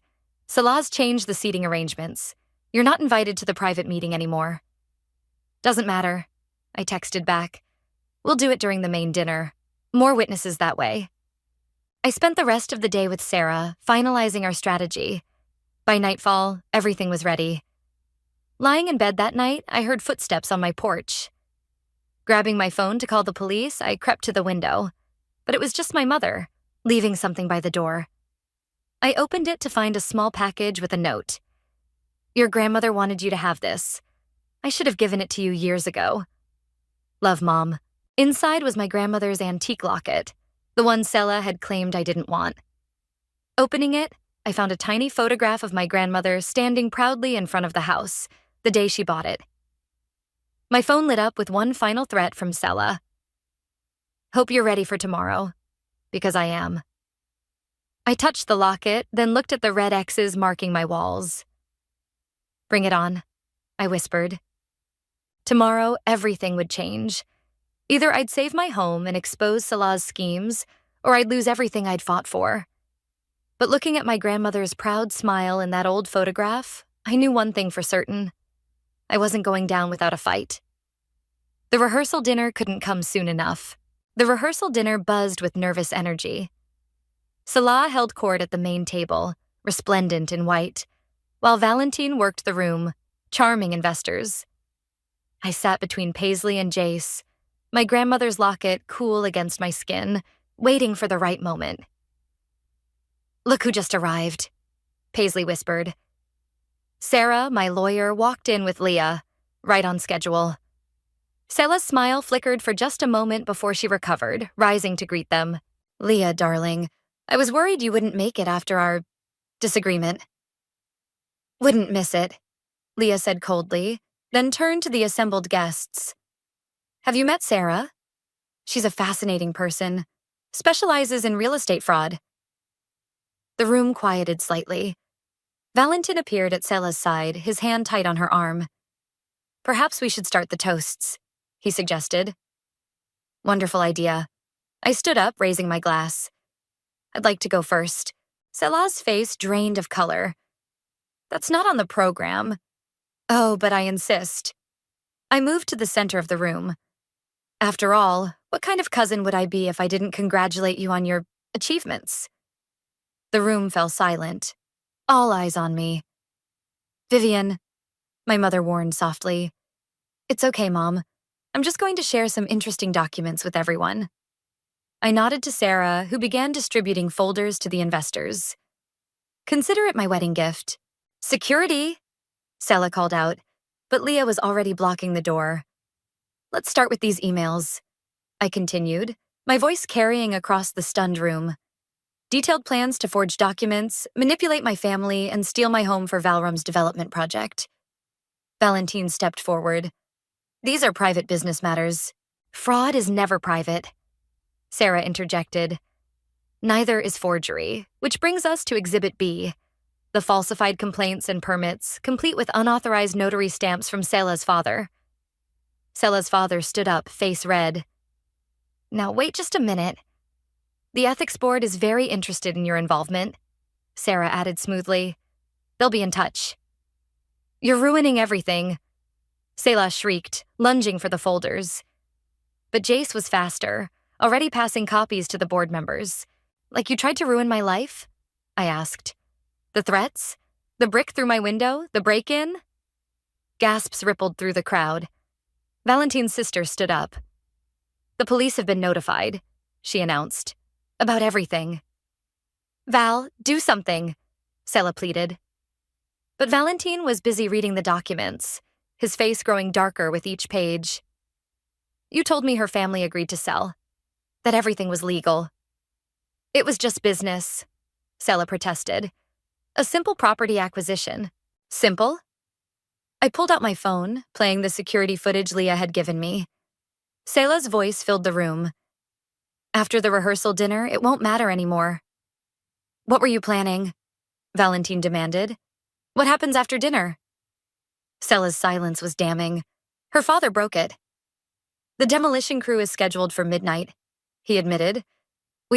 We thought if the house was already down, you were going to destroy my home? Tonight? My voice cracked. While everyone was celebrating your wedding? The room erupted in chaos. Investors stormed out. Board members huddled in corners. Family members argued loudly. Through it all, Salah stood frozen, her perfect world crumbling. The development deal is off, Valentine announced. And so is the wedding. But the deposits? The contracts? Salah's voice was small. Are void due to fraud, Sarah supplied helpfully, as is the eviction notice. My mother approached Selah slowly. How could you do this? To family? Because she never cared about family, I said quietly. Only power, control, getting what she wants no matter who she hurts. Selah's composure finally broke. You think you've won? You've ruined everything I worked for. No, I touched my grandmother's locket. You did that yourself. Every lie, every scheme, every betrayal. That was all you. The police arrived then, asking questions, taking statements. I watched as Selah's carefully constructed facade crumbled completely. The house is yours, my father said, hugging me tight. It always was. We forgot what family really means. Later, standing outside the restaurant, Paisley squeezed my hand. How does it feel? I looked at the night sky, thinking of my grandmother's photograph. Like justice, like home. My phone buzzed one last time. A message from Leah. Board meeting tomorrow. Val Ram's pulling out of all neighborhood developments. You did it. Justice indeed. But watching Selah being escorted to a police car, mascara streaking her cheeks, I felt no joy in her destruction. Only relief that my home, my family's legacy, was safe at last. The morning sun streamed through my newly repaired window as I sipped coffee on my front porch. The newspaper headline caught my eye. Valram Development faces investigation, CEO steps down. Below it, a smaller headline. Local woman charged with fraud, criminal conspiracy. My phone rang. Leah. Have you seen the news? Just reading it now. How are you holding up? Better than expected. The board appointed me interim CEO. Turns out exposing corruption has its perks. A car pulled into my driveway. My parents. Mom carried a large box while Dad lugged what looked like photo albums. I'll call you back, I told Leah. Mom set the box down carefully. We've been going through the attic, found some things that belong here. Inside were pieces of my grandmother's life. Her journals, recipes, old letters. Dad opened one of the albums, pointing to a yellowed photograph. That's her. The day she bought this house. Said it was the proudest moment of her life. Until you were born, Mom added softly. She always wanted you to have it. The screen door creaked open as Paisley emerged with more coffee. Look who just pulled up. A police car parked across the street. Officer Martinez approached, holding a document. Ms. Harding, we've recovered some items from Sella's office, things she took from your house. He handed me a folder. Also thought you should know. She's agreed to a plea deal. Full confession. Thank you, I said, taking the folder. Inside were old photographs she'd stolen years ago, claiming they'd been lost. The DA wants to know if you'll testify about the harassment, Officer Martinez added. I looked at my repaired window, remembering the brick, the threats, the fear. Yes, I will. He nodded and left. Mom touched one of the recovered photographs. Your 5th birthday, she said. Selah was so jealous of your party, she threw cake at you. We should have seen the signs back then. We all missed the signs, I said.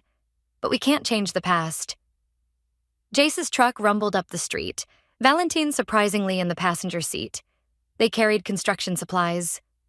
Before you say anything, Jace called out. He volunteered. Valentine set down a paint can. I owe you. We all do. Let me help restore what we almost destroyed. I studied him for a moment, then nodded.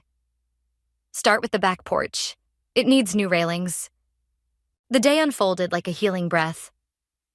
While Jace and Valentine worked on repairs, Mom and I sorted through grandmother's belongings. Paisley organized a neighborhood potluck on the lawn. Even Leah stopped by, bringing corporate documents showing Valrum's new commitment to historic preservation.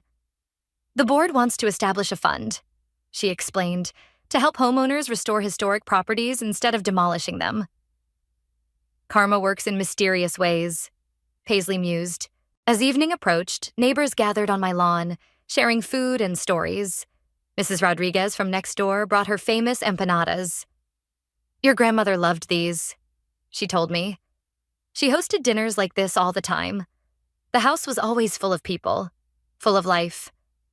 I touched my locket, thinking of the photograph inside. Maybe it's time to restart that tradition.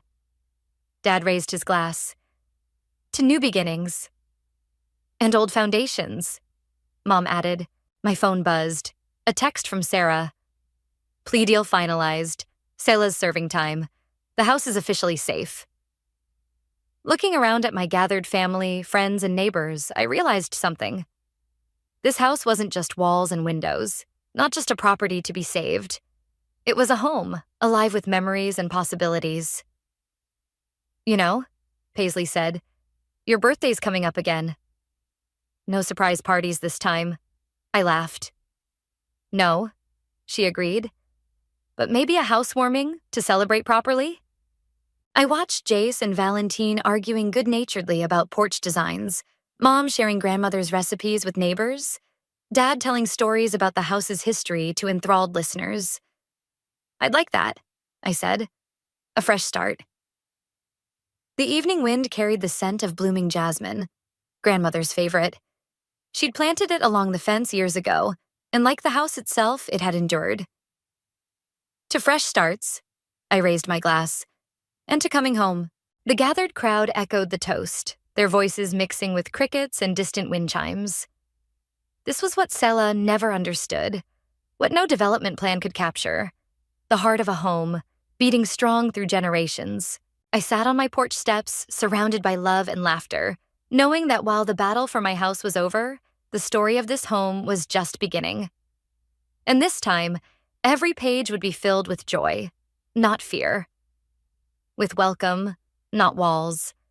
With family, the kind you're born to and the kind you choose. This was my legacy, my victory, my peace. And it was beautiful. The worst part about betrayal is that it never comes from your enemies. I learned this lesson on a rainy Tuesday afternoon when I returned from my business trip to find my wedding dress missing and my sister's perfume lingering in my apartment. I'm Ellie, and until that moment, I thought I had everything figured out. Successful career? Check. Perfect fiancé? Check. Close relationship with my only sister? Double check. But life has a way of shattering your illusions all at once. Christine, something's wrong, I said into my phone, pacing my walk-in closet where my wedding dress should have been. The dress is gone, and Amelia's been here. I can smell her signature vanilla perfume everywhere. Ellie, sit down. Christine's voice was unnaturally steady. There's something you need to know. My stomach dropped. Christine never used that tone unless something was terribly wrong. I sank onto my bed, still in my travel clothes. Amelia and Axel got married yesterday, in your dress. The words hit me like a physical blow. I gripped my phone tighter, knuckles turning white. What? It's all over social media. I tried calling you, but my flight was delayed, I whispered. My phone was dead. The pieces started falling into place. Axel's recent distance, Amelia's excessive interest in my wedding plans, the way they both encouraged me to take this business trip despite the tight timeline before the wedding. I'm coming over, Christine declared. No, I said quickly, surprising myself with how steady my voice sounded. I need to handle this myself. After hanging up, I opened Instagram. There they were, dozens of photos of my sister in my dress, kissing my fiancé. My dress. My fiancé. My sister. The caption under Amelia's post read, "When you know it's meant to be. Sorry, sis. Sometimes love can't wait." I laughed. Actually laughed. Because while they were playing their little game, they had no idea about the cards I held. My phone buzzed with a text from Bruno, my mentor. Deals sealed. You now own controlling interest in Harris Technologies. Announcement goes public next week. Congratulations. Axel's family company. The one he'd been trying to save for the past year. The one I'd just acquired through a series of shell companies and careful maneuvering. The doorbell rang. I opened it to find Layla, Amelia's best friend, standing there with an apologetic look. Ellie, I'm so sorry. I tried to stop her, but... Come in, Layla, I said calmly. Tell me everything. She settled on my couch, wringing her hands. It was planned for weeks. Amelia said you didn't deserve Axel, that you were too focused on your career. She said he came to her, that they fell in love. I listened, noting every detail, every player in this betrayal. Layla's story spilled out. How Amelia had copied my apartment key, how she'd convinced Axel that I was cheating on him with a business partner, how they'd planned their wedding to coincide with my business trip. They're having a celebration dinner tonight at LeBlanc, Layla finished. I thought you should know. After she left, I stood at my window, watching the rain. My phone buzzed again. Axel calling. I declined it, then opened my laptop to check my emails. The acquisition paperwork was there, waiting for my final signature. My finger hovered over the mouse.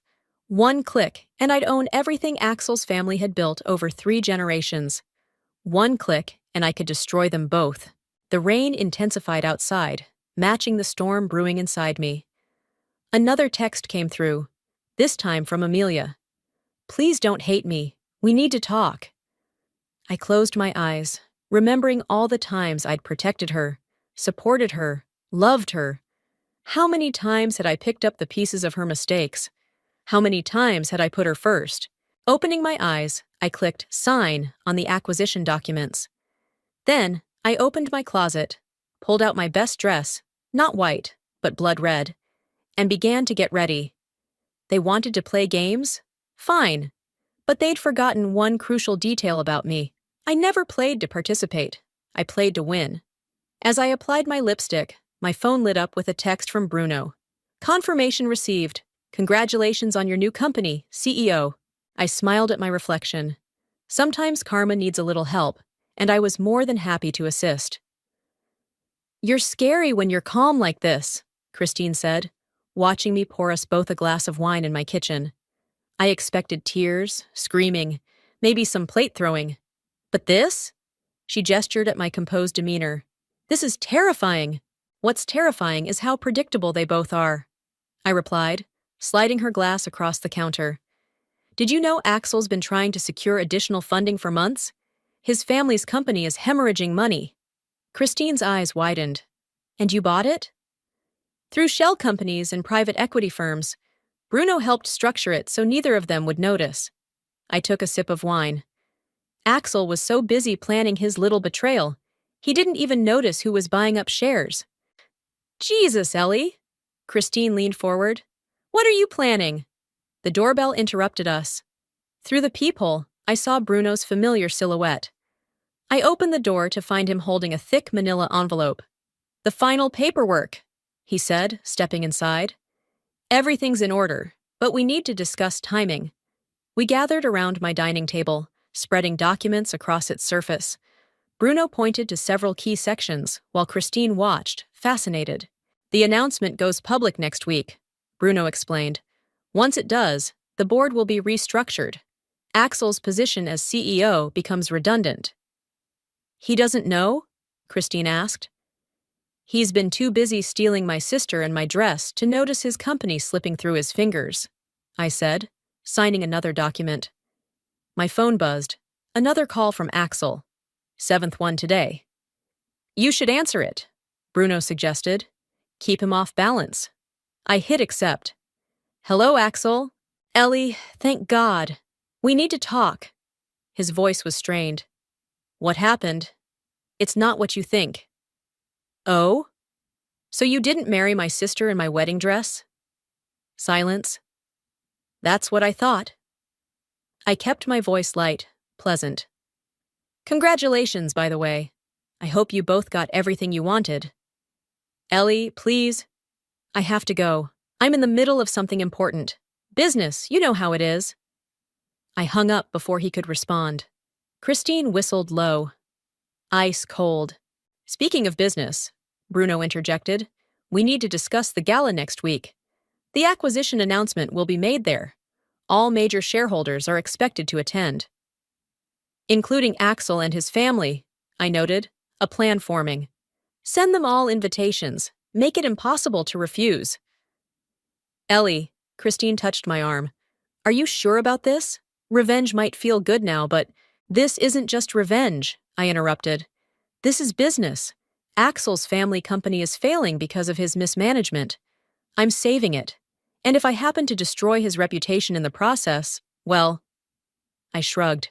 Karma! My phone buzzed again, this time with a text from Amelia. Please answer my calls. I can explain everything. Your sister's persistent, Bruno observed. She's scared, I corrected. She knows me well enough to know I don't get mad. I get even. Christine picked up one of the documents. What about the employees? The people who depend on Harris Technologies for their livelihoods? They'll be protected. I've already planned a restructuring that preserves most positions. I turned to Bruno. Speaking of which, how's the PR strategy coming along? Ready to go.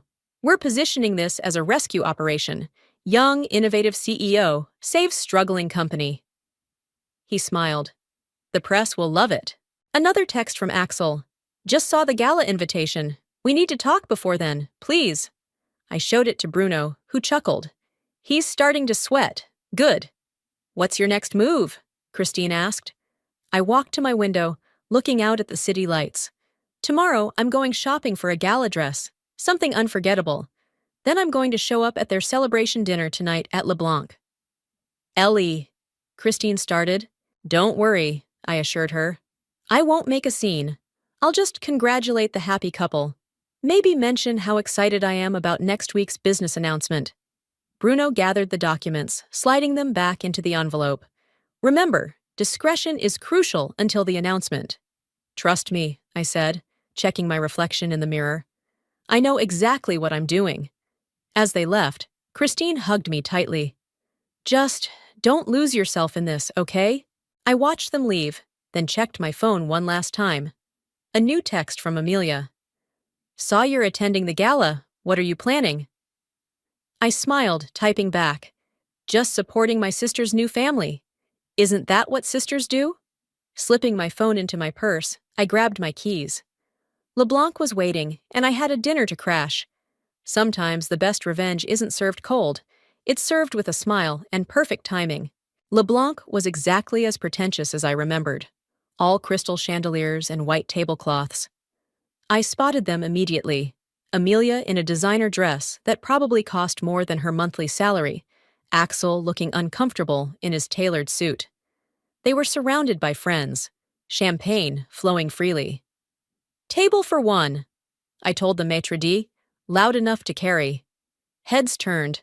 Conversations stopped. Amelia's champagne glass froze halfway to her lips. "Ah, Ellie!" she gasped, standing up so quickly her chair scraped against the floor. "What are you—" "Don't let me interrupt," I smiled, accepting the menu from the hovering waiter. "I just came for the lamb. It's excellent here, isn't it, Axel? We used to order it every anniversary." Axel's face had lost all color. "Ellie, please." "Oh God, I'm so sorry." I covered my mouth in mock embarrassment. "It's not anniversary anymore, is it? My mistake. Congratulations, by the way. The photos were beautiful. My dress looked lovely on you, Amelia." The silence at their table was deafening. Their friends shifted uncomfortably, some avoiding eye contact, others openly staring. "You should join us," one of Axel's business associates called out, clearly trying to diffuse the tension. "We're celebrating." "That's so kind," I replied, settling into my table within perfect earshot of theirs. "But I wouldn't want to impose. Besides, I have some work to review before next week's big announcement." Axel's head snapped up. "What announcement?" "Oh, you'll find out soon enough. The gala invitation went out today, didn't it? I'm sure it'll be a night to remember." A waiter appeared with a bottle of champagne. "Compliments of Mr. Pearson," he said, pouring me a glass. I raised it in Axel's direction. "To new beginnings." Amelia stood up abruptly.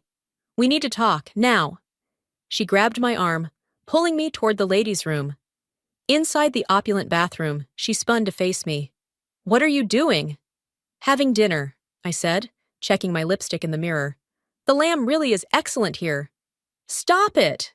Her voice cracked. "Stop acting like this doesn't hurt you. I know you, Ellie. You're planning something." I turned to face her. "You're right. You do know me, so you know exactly what happens to people who betray me." "It wasn't supposed to happen like this," she whispered. "We fell in love. We couldn't help it. Couldn't help stealing my dress? Couldn't help waiting until I was out of town?" I laughed softly. "Please, Amelia, at least have the decency to be honest about your choices." The bathroom door opened. A woman walked in, took one look at us, and quickly walked back out. "What's this announcement everyone's talking about?" Amelia demanded. "You'll find out at the gala. Bring your best smile. There will be photographers." Her face crumpled. "Why are you being like this? I'm your sister." "Exactly. You were my sister, which made your betrayal so much worse." A sharp knock interrupted us. "Amelia?" Axel's voice called. "Is everything okay?" I opened the door, coming face to face with him. "Everything's fine. We're just having a little sister chat. By the way, how's the company doing, Axel? I heard there were some concerning quarterly reports." He paled again. "How did you—" "I always did pay more attention to business than you gave me credit for." I patted his cheek as I passed. "See you at the gala." Back at my table, my phone buzzed with a text from an unknown number. "We need to talk about Axel Harris. Meet me tomorrow, 10 a.m., Capital Coffee." I was about to delete it when another text came through. "I have information you'll want to hear before the gala. Ask for Cameron." Across the restaurant, I could see Axel and Amelia in heated discussion, their celebration thoroughly disrupted. Their friends were making excuses, leaving in pairs. My lamb arrived, perfectly cooked. As I ate, I noticed Layla watching me from their table, her expression a mix of fear and admiration. "More champagne, miss?" the waiter asked. "No, thank you. But please send a bottle to my sister's table, with my congratulations." I finished my meal slowly, savoring each bite as their party disintegrated around them.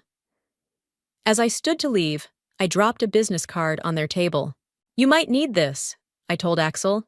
It's my lawyer's number, for when you figure out what's coming. Outside, the night air was cool against my skin. My phone buzzed again. The unknown number. Tomorrow, 10 a.m. Don't be late. You'll want to hear this. I saved the number under Cameron and flagged down a taxi. The night had gone perfectly, but tomorrow promised to be even more interesting. After all, in business and revenge, information is everything. Capital Coffee was busy when I arrived at 9:55 a.m. A man in a charcoal suit waved from a corner table. Athletic build, sharp features. Definitely not what I was expecting. "You must be Cameron," I said, sliding into the seat across from him. "And you're the woman who's about to take down Axel Harris." He pushed a coffee toward me. "Already ordered. Black, 2 sugars. Your usual according to the barista." "Should I be concerned you know my coffee order?" I make it my business to know things."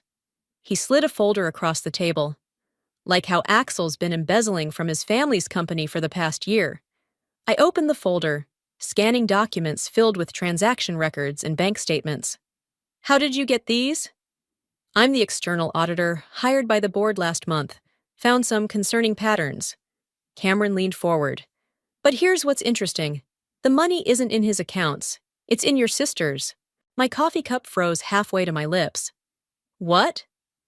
"Axel's been funneling company funds into accounts under Amelia's name. She probably doesn't even know they exist." He tapped the documents. "Your acquisition isn't just going to expose his mismanagement, it's going to uncover fraud." "Why are you showing me this?" "Because Axel did the same thing to my sister 3 years ago. Different company, same scheme. She lost everything when it came crashing down." His jaw tightened. "He's got a pattern." My phone buzzed. Amelia calling again. I declined it. "Does the board know?" I asked. "Not yet. I was preparing my report when I heard about your acquisition." Cameron sat back. "Thought you might want this information before the gala." The cafe door chimed. I glanced up to see Layla walking in. She spotted me and froze. "Don't look now," I told Cameron, "but we're about to have company." "Ellie!" Layla hurried over. "I've been trying to reach you. Amelia's a mess. She stopped, noticing Cameron. "Oh, sorry, I didn't realize." "It's fine," I said. "We're just discussing business. What about Amelia?" Layla shifted uncomfortably. She found something weird in her mail. Bank statements for accounts she says aren't hers. Axel told her it was a mistake, but— "When did these arrive?" Cameron interrupted. "Yesterday, after the dinner at LeBlanc." Layla looked between us. "What's going on?" I gathered the documents, sliding them into my bag. "Tell Amelia to keep those statements somewhere safe, and tell her not to sign anything Axel gives her." "Ellie, you're scaring me." "Good, you should be scared." I stood up. "Cameron, walk with me?" Outside, the morning sun was harsh and bright. Cameron fell into step beside me. "Your sister's lucky," he said. "Most of Axel's victims don't find out until it's too late." "She's not lucky. She's just got me." I stopped walking. "I need everything you have on his previous schemes." "Already compiled." He pulled a USB drive from his pocket. "But be careful. He gets dangerous when cornered." "So do I." My phone buzzed again. This time a text from Axel. "Just got an interesting call from the board. What have you done?" "Looks like he's starting to piece it together," Cameron observed, reading over my shoulder. "Good." I typed back. "Looking forward to discussing it at the gala." "You're enjoying this," Cameron noted, a hint of admiration in his voice. "Wouldn't you?" "Fair point." He handed me his card. "Call me if you need anything else." "And Ellie?" He caught my eye. "Make it hurt." I watched him walk away, then called Bruno. "We need to move up the timeline," I said when he answered. "How fast can you get the board together?" "They're already asking questions. Axel's been making calls all morning." "Perfect. Send me everything you have on the board members. And Bruno, make sure my sister gets an official invitation to the emergency board meeting." "Already done. But Ellie, be careful. Cornered rats bite." I ended the call and opened my rideshare app.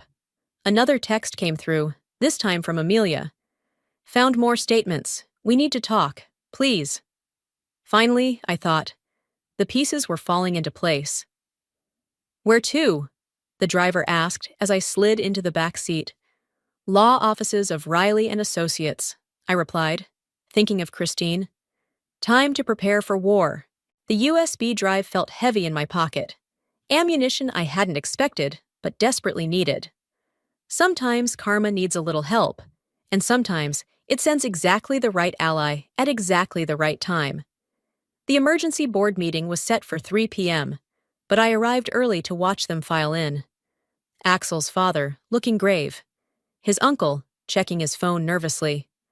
Board members I'd researched extensively over the past months, all wearing expressions of concern. Amelia arrived last, clutching her purse like a shield. She'd been crying. What is this? Axel demanded when he saw me. You can't be here. Actually, Bruno stepped forward. Ms. Pierce is now the majority shareholder. She has every right to be here. The room erupted in whispers. Axel's father stood up. What did you say? Perhaps we should begin, I suggested, taking my seat at the head of the table.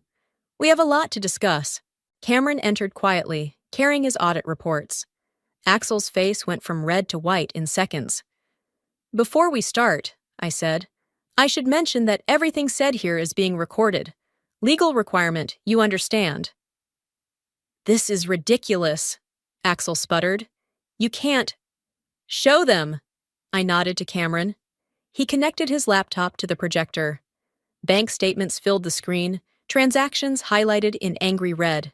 Over the past 14 months, Cameron began, approximately $12 million has been diverted from company accounts into private holdings. Axel's father leaned forward. That's impossible. Our internal audits were falsified, Cameron finished. The real numbers tell a different story. I watched Amelia as the evidence mounted. Her hands shook as she recognized the account numbers, the same ones from her mysterious statements. These accounts, Cameron continued, were opened under the name of Amelia Pierce. All eyes turned to my sister. I didn't, she started. Axel told me they were investment accounts. Did you sign anything? I asked her quietly. She nodded, tears spilling. Last week, he said it was for our future. You bitch, Axel snarled at me. You planned this. No, Axel, you planned this. I just exposed it.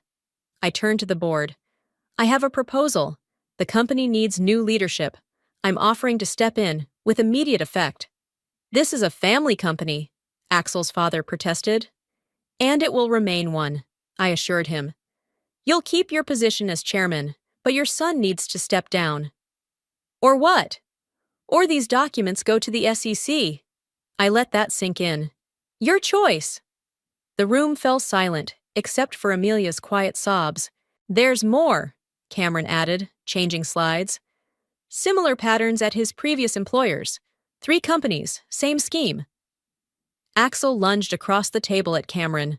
Security guards materialized, restraining him. You're finished, he spat at me. Both of you. He looked at Amelia. All of you. No, I corrected him. You're finished. Guards, please escort Mr. Harris out. The police are waiting in the lobby. As they dragged him away, his father stood up. I moved to accept Ms. Pierce's proposal. The vote was unanimous. Afterward, in the empty boardroom, Amelia approached me. Did you know about the accounts? Not until yesterday. I handed her Christine's card. She's the best fraud lawyer in the city. Call her. Why are you helping me? Because you're my sister, and because you're another one of his victims. I gathered my papers. But Amelia, we're not okay. Not yet. I know. She wiped her eyes. I'm so sorry, Ellie, about everything. Sorry doesn't fix it, but this might be a start. Cameron waited for me in the hallway. That went well. Better than expected. I checked my phone. Dozens of missed calls from Axel's family. Now comes the hard part. The gala's tomorrow, he reminded me. Still planning to attend? Wouldn't miss it, I smiled. Want to be my date? He raised an eyebrow. Mixing business with pleasure? Maybe I just want someone trustworthy by my side for once. In that case, he offered his arm, let's get coffee and you can tell me what you're really planning for tomorrow night. As we walked out, I saw Axel being led into a police car. Karma, with a little help from careful planning and unexpected allies. My phone buzzed. Christine. Just met with Amelia. You're not going to believe what she told me.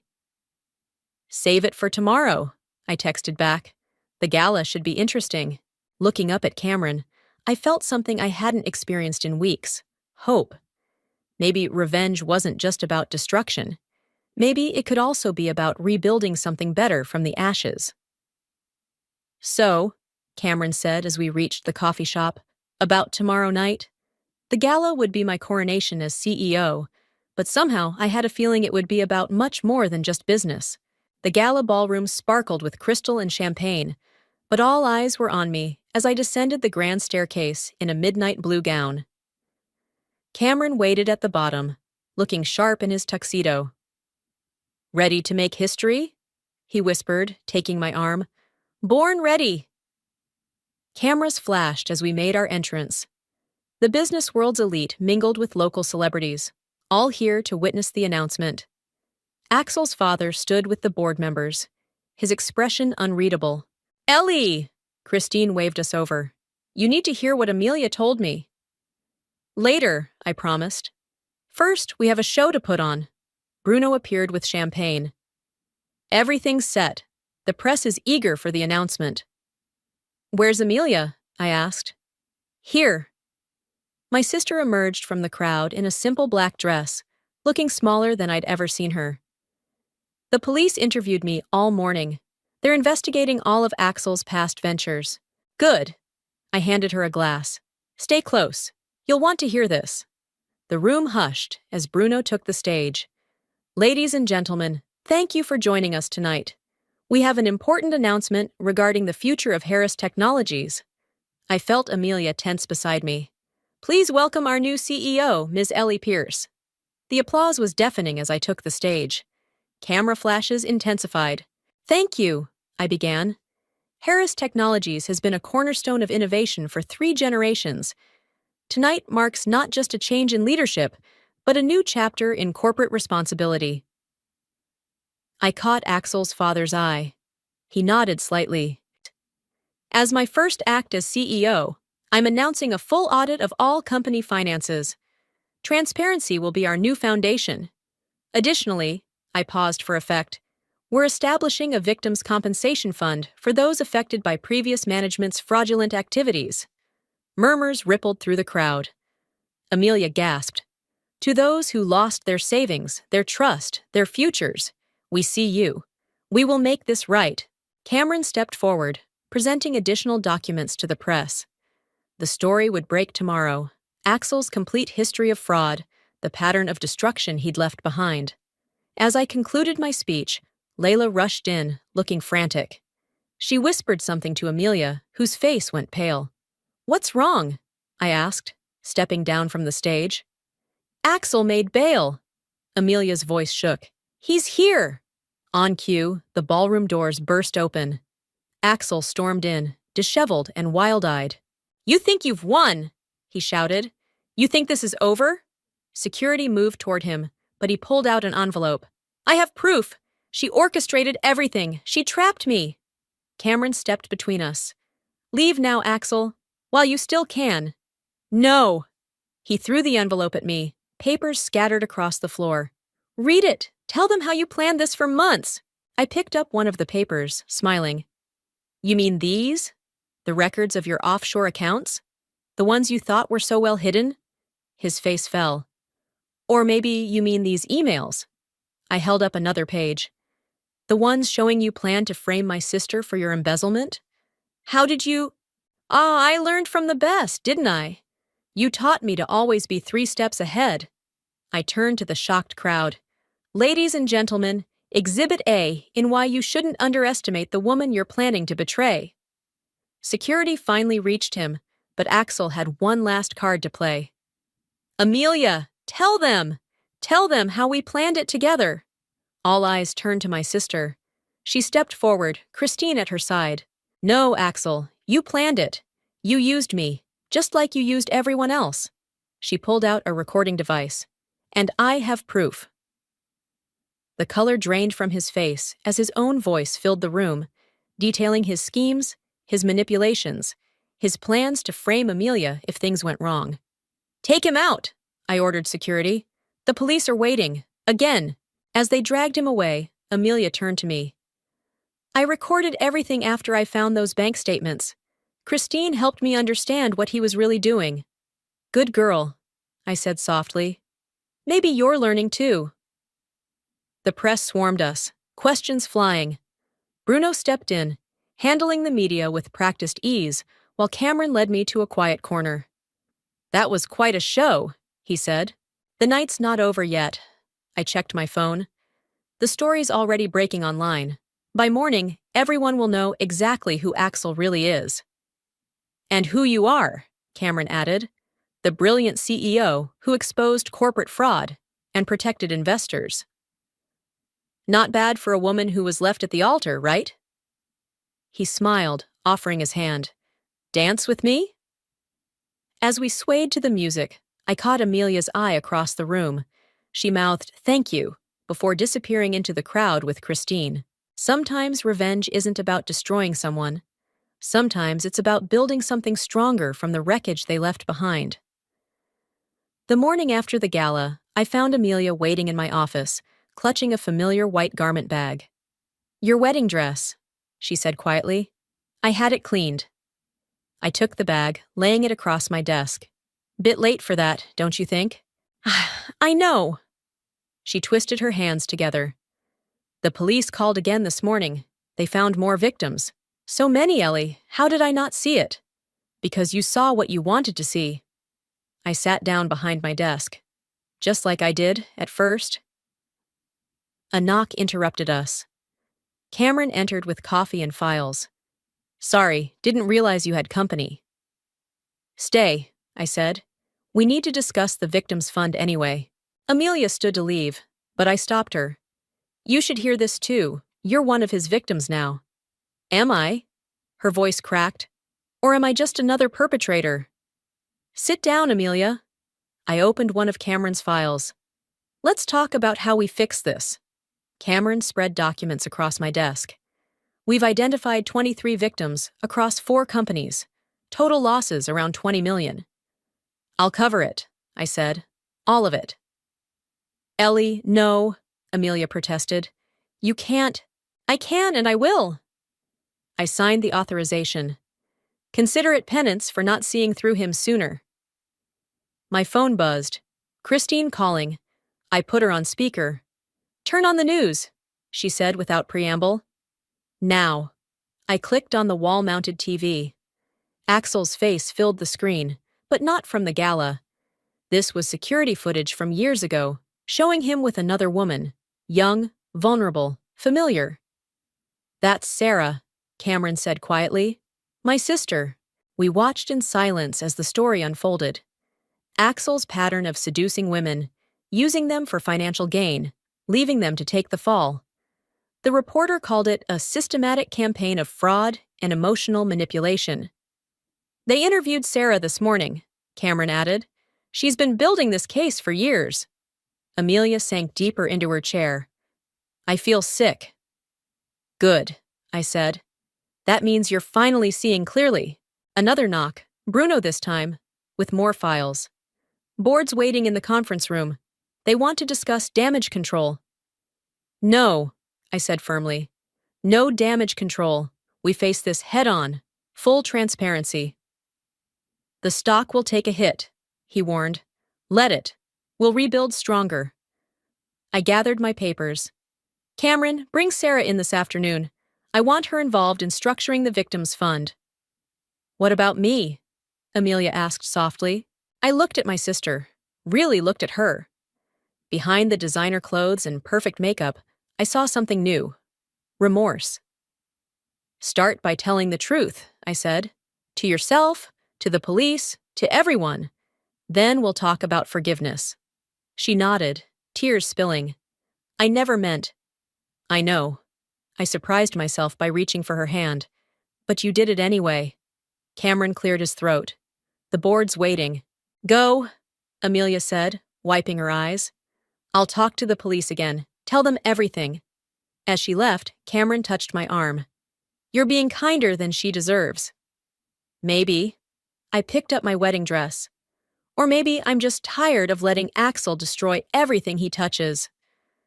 The board meeting was brutal, but necessary. We laid out every detail of Axel's fraud, every victim, every dollar. His father sat silent throughout, aging years before our eyes. Afterward, Cameron found me on the office balcony. Sarah wants to meet you, he said. She says you're her hero. I laughed. Funny, I don't feel very heroic. No? He leaned against the railing. You exposed a serial fraudster, protected his victims, and somehow managed to save your sister in the process. She hasn't been saved yet. But you're giving her the chance. He turned to face me. That's more than most would do. My phone buzzed. Another news alert. Axel's bail had been revoked.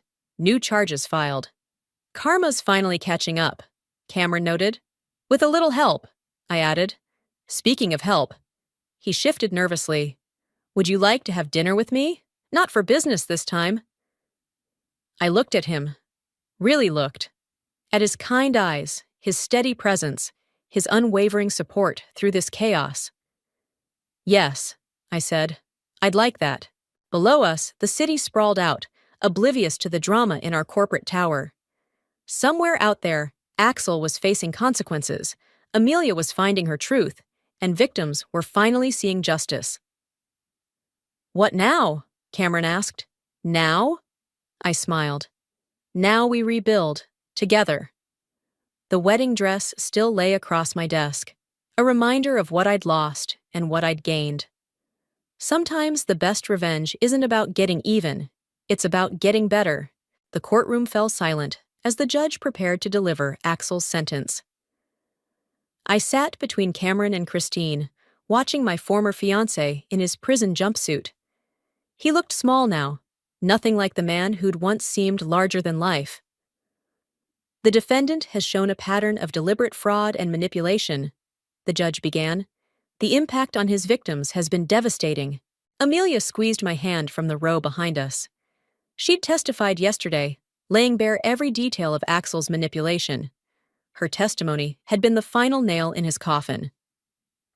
Taking into account the severity and repeated nature of these crimes, the judge continued, this court sentences the defendant to 15 years in federal prison. The gallery erupted in whispers. Sarah, sitting with other victims, burst into tears. Additionally, the defendant is ordered to make full restitution to all victims. Axel stood, handcuffed. Your Honor, please. Remove the defendant, the judge ordered. As guards led him away, Axel caught my eye. I held his gaze, refusing to look away until he disappeared through the side door. Outside the courthouse, reporters swarmed us. Bruno stepped forward, handling the press while Cameron guided me through the crowd. Ms. Pierce, a reporter called out. How does it feel to see justice served? I stopped, turning to face the cameras. This isn't about justice for me. It's about protection, protecting past victims, future victims, and everyone who trusted him. That's what leadership means. In the parking lot, Amelia waited by my car. Did you mean what you said in there, about protection? Yes. I unlocked the doors. Get in, we need to talk. We drove to our childhood park, where we used to share secrets and dreams. The swings were empty, waiting. Remember when we used to compete to swing higher? Amelia asked as we sat down. You always won. No, she smiled sadly. I just made more noise about it. You always flew higher. Cameron had offered to come, but this moment needed to be just us. Sisters, trying to find their way back. I sold my apartment, Amelia said suddenly. Used the money to start a support group for fraud victims. Sarah's helping me run it. I know. Christine told me. I'm not asking for forgiveness, she continued. I just want you to know I'm trying to be better. A family walked past. 2 little girls holding hands, their parents following behind. We watched them in silence. "I kept your wedding dress," I finally said. "Why?" "To remind me that sometimes the worst moments lead us to the best decisions." I dug in my purse, pulling out an envelope. "Which is why I want you to have this." She opened it, reading quickly. "A job offer? Head of our new victim advocacy department. You've got the experience now, both sides of it. Use it." "Ellie," she wiped her eyes. "Why are you doing this?" "Because you're my sister, and because everyone deserves a chance to rebuild." My phone buzzed. Cameron sending a photo from our dinner last night. We were both laughing, caught in a moment of pure joy. "He's good for you," Amelia observed. "Better than Axel ever was." "He sees me, really sees me." I stood up. "Just like I finally see you." "And what do you see?" "Someone who got lost but found her way back. Someone who's trying." I offered my hand. "Someone who might be ready to be my sister again." She took my hand, standing. "I don't deserve you." "No, you didn't. But maybe you can earn it now." Walking back to the car, we passed a bridal shop. In the window, a wedding dress, not unlike mine, caught the sunlight. "You should wear blue," Amelia said suddenly, "when you marry Cameron." "Getting ahead of yourself there." "Maybe, but I've seen how he looks at you, how you look at him." My phone buzzed again. Bruno this time. The company stock had rebounded, stronger than ever. Trust, it seemed, was good for business. "Ready to go back to work?" I asked Amelia. "Ready to start over," she corrected. As we drove back to the office, I thought about karma and consequences, about betrayal and forgiveness, about how sometimes the best revenge isn't revenge at all. It's rising above it, bringing others up with you. Cameron waited in the lobby, holding coffee and possibility. Beside me, Amelia straightened her shoulders, ready to face her new beginning. "Welcome to Harris Technologies," I told her. "Try not to steal anything this time." She laughed, a real laugh, like when we were kids. "No promises, but I'll try to earn it instead." Sometimes that's all we can do, try to be better than we were yesterday. And sometimes that's enough.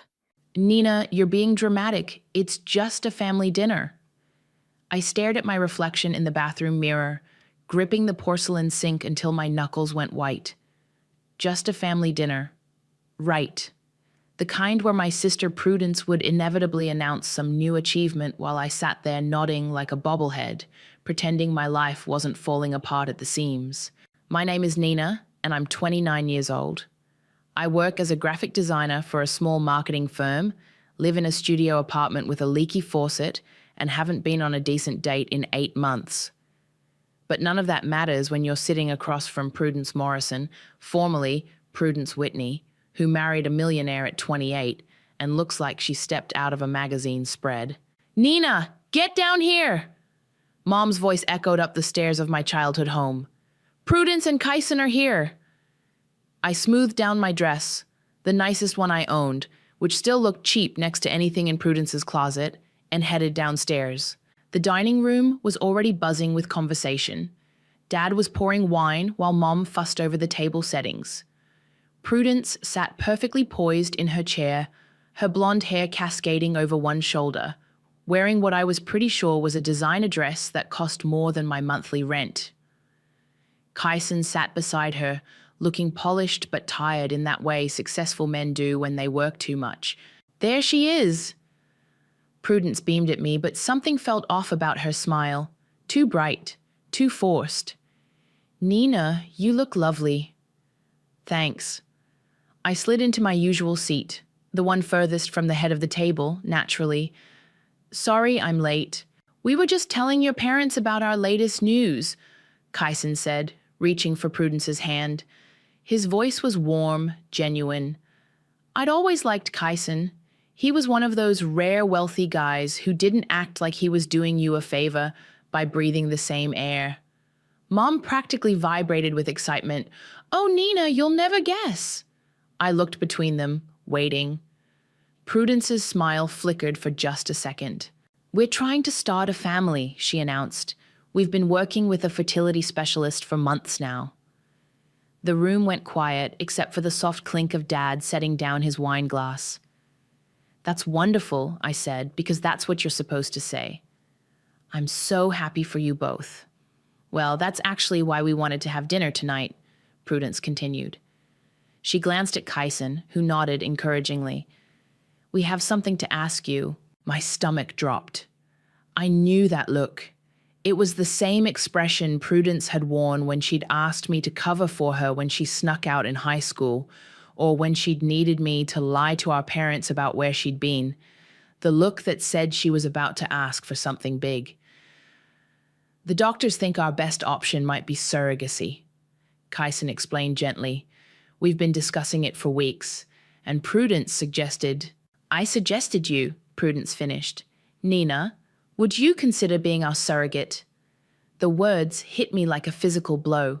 I stared at her, my mouth opening and closing like a fish. Oh my goodness, Mom gasped. Nina, what an honor. What a beautiful way to help your sister. Dad nodded enthusiastically. It would keep everything in the family. Very special. I know it's a lot to ask, Prudence said, leaning forward. But Nina, you're the only person I trust with something this important. You're my sister. Your family. Family. The word that had always been my weakness when it came to Prudence. How many times had I heard it over the years? But we're family, Nina. Family helps family, Nina. You wouldn't let your sister down, would you, Nina? I started, but Kyson interrupted. Of course, we'd cover all medical expenses, he said quickly, and there would be compensation for your time and effort. We want to make sure you're taken care of.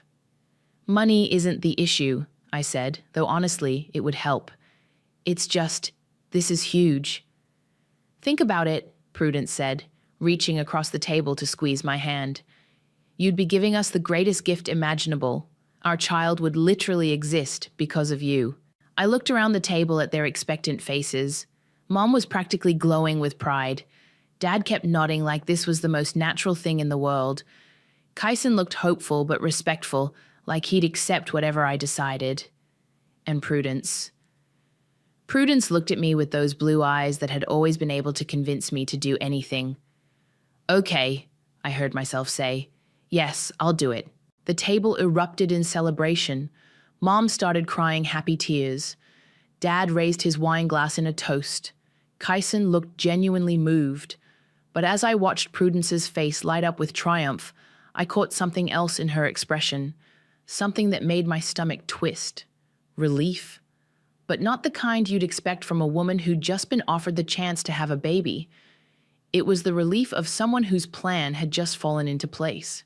Later, as I helped clear the dishes, I overheard Prudence on her phone in the hallway. Yes, it worked perfectly, she was saying in a low voice. She said yes. Now we just need to make sure all the steps are in place before... She noticed me and quickly hung up. Just coordinating with the clinic, she said with that bright smile. I'm so excited, Nina. This is going to change everything. I nodded and smiled back, but something cold had settled in my chest. She was right about one thing. This was definitely going to change everything. 3 weeks later, I was staring at 2 pink lines on a pregnancy test in the clinic bathroom. Nina? The nurse knocked softly. Everything okay in there? Yeah, just processing. I opened the door, holding up the test. It worked. Her face broke into a huge smile. Congratulations. Let's get you back to Dr. Martinez so we can confirm with the blood work. The next hour was a blur of medical terminology and congratulations. The embryo transfer had been successful. I was officially pregnant with my sister's baby. We'll want to see you back in 2 weeks, Dr. Martinez said, shaking my hand. And remember, no strenuous activity, plenty of rest, and call if you have any concerns. I walked out of the clinic in a daze, my phone already buzzing with texts from Prudence. How did it go? I'm dying here. Call me the second you know anything, Kaisen is pacing around the house like a crazy person. I dialed her number before I even reached my car. Nina, she picked up on the first ring. Please tell me you have good news. I'm pregnant, I said, and heard her shriek of joy through the phone. Oh my God, Kaisen, she's pregnant. I could hear her running through their house. Nina, you beautiful, amazing woman. I could kiss you right now. Despite everything, I found myself smiling. This was the Prudence I remembered from childhood, genuinely excited, full of joy. Maybe I'd been overthinking things. I'll call Mom and Dad, she continued. They're going to be over the moon, and Kaisen wants to take us all out to dinner to celebrate. Somewhere fancy. My treat. Prudence, we should probably wait until... Nonsense! This is happening. We're having a baby. She paused. Well, you know what I mean. Yeah, I knew what she meant. The celebration dinner was at some upscale steakhouse downtown. Mom cried again. Dad made a toast about the miracle of family. Kaisen kept thanking me every 5 minutes until I told him to stop or I'd change my mind. To Nina, he said, raising his glass, the most selfless person I know. Everyone drank except me, obviously. I sipped my sparkling water and tried to ignore the weird feeling in my stomach that had nothing to do with morning sickness. Over the next few weeks, things got strange. At first, Prudence called me constantly. How was I feeling? Did I need anything? Should she come over? But gradually, the calls became less frequent. When I texted her about my first real bout of morning sickness, she took 6 hours to respond with a simple, "Sorry to hear that."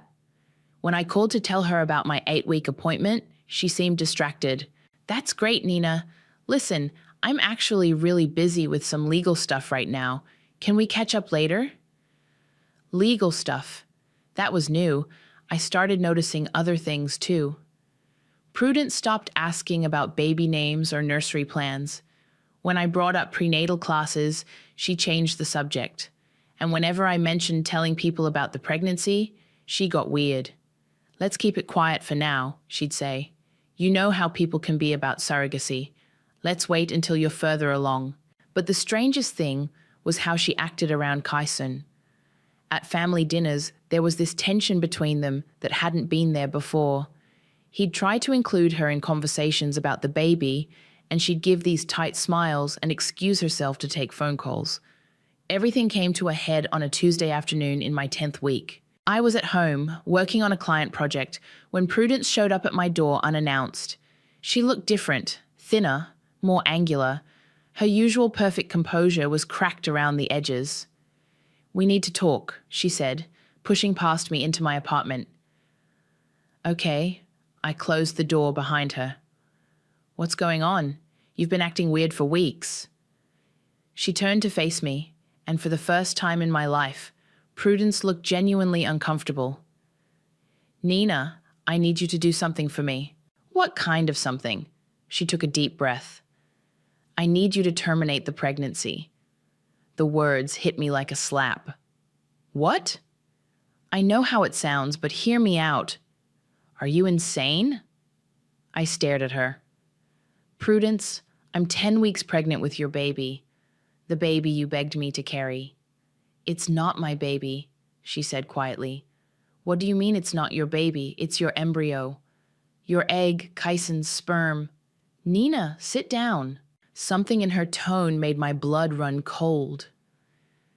I sank onto my couch and she sat across from me, her hands folded in her lap like she was about to deliver a business presentation. I never wanted a baby, she said. I've never wanted kids. The whole fertility struggle, I made it up. My mouth fell open. You made it up? Kaisen wants kids desperately. It's been a problem in our marriage for years, but I knew if I kept stalling, he'd eventually leave me. She looked at her manicured nails. So I came up with a plan. A plan. The surrogacy was never about having a baby, Nina. It was about buying time. Kaisen filed for divorce 3 weeks ago. The room started spinning. He filed for divorce? He doesn't know I know yet. My lawyer found out. She leaned forward. Here's the thing. If I'm involved in an act of surrogacy, if there's a baby on the way, I can claim emotional distress. The divorce gets messier, takes longer, and I walk away with a lot more money. I felt like I was going to throw up, and not from morning sickness. But now the timing's all wrong, she continued. My lawyer says it's better if the pregnancy doesn't continue, cleaner that way. We can say it was a tragic loss. I get my settlement and everyone moves on. Everyone moves on, I repeated numbly. I'll pay you, obviously, $50,000, cash, for your trouble. I stared at my sister, this woman I'd looked up to my entire life, who I'd thought was desperate to become a mother, and felt something inside me break. Get out, I whispered. Nina, be reasonable. Get out, I screamed, jumping to my feet. Get out of my apartment right now. She stood up, smoothing down her dress. Think about it, Nina. $50,000. That's more money than you've ever seen. I said, get out. She walked to the door, then turned back. You have 48 hours to decide. After that, things get complicated. The door closed behind her with a soft click. I stood there in my empty apartment, one hand instinctively moving to my still flat stomach, and realized I was completely alone. My sister had just asked me to kill my baby for money. And somewhere in the back of my mind, I wondered what she'd meant by, things get complicated. I didn't sleep that night. Instead, I sat on my couch with my laptop, Googling everything I could about surrogacy laws, divorce proceedings, and emotional distress claims. By 3 a.m., I had a pretty clear picture of what Prudence was trying to pull. The next morning, my phone rang. Jordan. You sound like hell, she said when I answered. Thanks. That's exactly what I needed to hear. Seriously, Nina, what's wrong? You left me 3 voicemails last night that made 0 sense. I took a deep breath. Can you come over? I need to tell you something, and I can't do it over the phone. 20 minutes later, Jordan was sitting on my couch with 2 cups of coffee, listening to me explain the whole twisted situation. Holy shit, she said when I finished. Holy actual shit, Nina. Yeah, your sister is a sociopath. That's what I'm starting to think. Jordan set down her coffee and grabbed my hands. Okay, first things first. You're not terminating this pregnancy for her sick scheme, right? Please tell me that's not even on the table. Of course not. But Jordan, what if she tries to force me somehow? What if... She can't force you to do anything. This is your body, your choice. Period. Jordan squeezed my hands. But we need to be smart about this. If she's as calculating as you say, she's not going to just accept no for an answer. That's when I remembered something. She said I had 48 hours and then things get complicated. What do you think that means? I don't know, but I don't want to find out. I pulled out my phone. I need to record everything, every conversation, every text. If she's planning something, I want proof.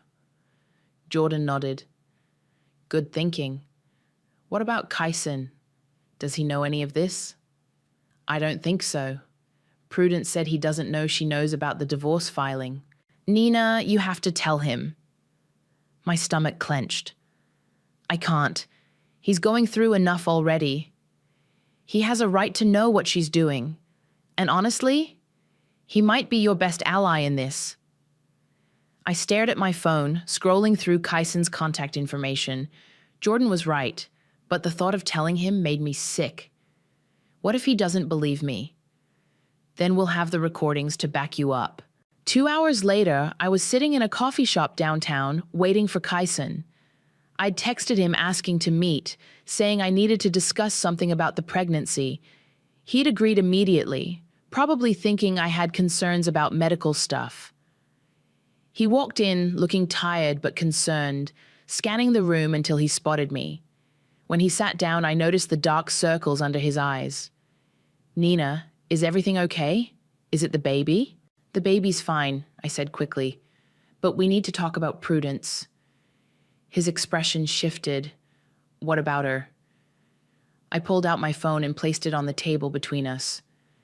I'm going to tell you something that's going to be hard to hear, and I'm recording this conversation because I have a feeling I'm going to need proof of what I'm about to say. Kaisen's face went pale. Nina, you're scaring me. Good, you should be scared. I took a deep breath. Prudence came to see me yesterday. She asked me to terminate the pregnancy. What? The word came out as barely a whisper.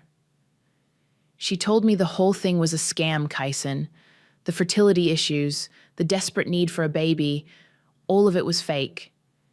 She said you filed for divorce 3 weeks ago, and she's using the surrogacy to claim emotional distress and get more money in the settlement. Kaisen stared at me like I'd just spoken in a foreign language. That's impossible. Prudence wants this baby more than anything. No, she doesn't. She told me she's never wanted kids. She offered me $50,000 to get rid of it. Nina, I think there's been some kind of misunderstanding. I pulled up the voice recording app on my phone. I recorded part of our conversation yesterday. Do you want to hear it? His face went white. You recorded her? Listen, I played back Prudence's voice crystal clear. The surrogacy was never about having a baby, Nina. It was about buying time. Kaisen filed for divorce 3 weeks ago. If I'm involved in an active surrogacy, if there's a baby on the way, I can claim emotional distress. Kaisen's hands started shaking. He grabbed the phone, staring at it like it might bite him. There's more, I said quietly, and played the rest. When Prudence's voice said, I'll pay you, obviously, $50,000, cash, for your trouble, Kaisen made a sound like he'd been punched in the gut. Oh God, he whispered. Oh my God, Nina, I'm so sorry. I had no idea she was capable of this. So it's true about the divorce? He nodded miserably. I filed the papers 3 weeks ago. We've been having problems for months, and when she kept making excuses about starting a family, he looked up at me with haunted eyes. I thought the surrogacy meant she was finally ready. I thought we were going to work things out. Kaisen, I'm so sorry. No, I'm sorry. You're carrying our child, and she's treating you like some kind of pawn in her game. He ran his hands through his hair. What did you tell her? I told her to get out, but she said if I don't decide in 48 hours, things get complicated. What does that mean? I don't know, but I'm scared to find out. Kaisen was quiet for a long moment, staring at his coffee. When he looked up, there was something different in his eyes, something harder. Nina, I want you to know that whatever happens, I'm going to protect you and this baby. Prudence might be my wife, but what she's doing is unforgivable. What are you going to do? First, I'm calling my lawyer. Then I'm going home to confront her. He stood up. But Nina, I need you to promise me something. What? Don't be alone with her again. If she shows up at your apartment, don't let her in. If she calls, record everything. And if anything happens, anything at all, you call me immediately. I nodded, feeling a strange mix of relief and terror. At least I wasn't alone anymore. Kaisen? Yeah? What if she tries to claim I'm lying? What if she says I made all this up? He smiled grimly. Then it's a good thing you recorded her, isn't it? As he walked away, I realized something had shifted. For the first time in my life, I wasn't just reacting to Prudence's manipulations. I was planning my own moves, and I was going to win. Kaisen called me at 11 p.m. that night. She's gone, he said without preamble. Gone where? I don't know. I confronted her when I got home. Played her your recording. His voice was flat, exhausted. She didn't even try to deny it, Nina. She just stood there and smiled like she was proud of herself. I sat up in bed. What did she say? She said I was naive if I thought she'd ever wanted to be stuck with a screaming baby and a boring husband. Then she packed a bag and left. Jesus, Kaisen, I'm so sorry. Don't be sorry. You saved me from making the biggest mistake of my life. He paused. But Nina, she said something before she left that worried me. My stomach dropped. What? She said you'd regret getting involved in grown-up business, that you had no idea what you'd started. The same cold feeling from yesterday washed over me. What do you think she meant? I don't know, but my lawyer wants to meet with both of us tomorrow morning. Can you do 10 a.m.? Yeah, of course. Good. And Nina, pack a bag. I want you to stay in my guest room until we figure out what she's planning. Kaisen, I can't impose. You're carrying my child. You're not imposing, you're family. Family.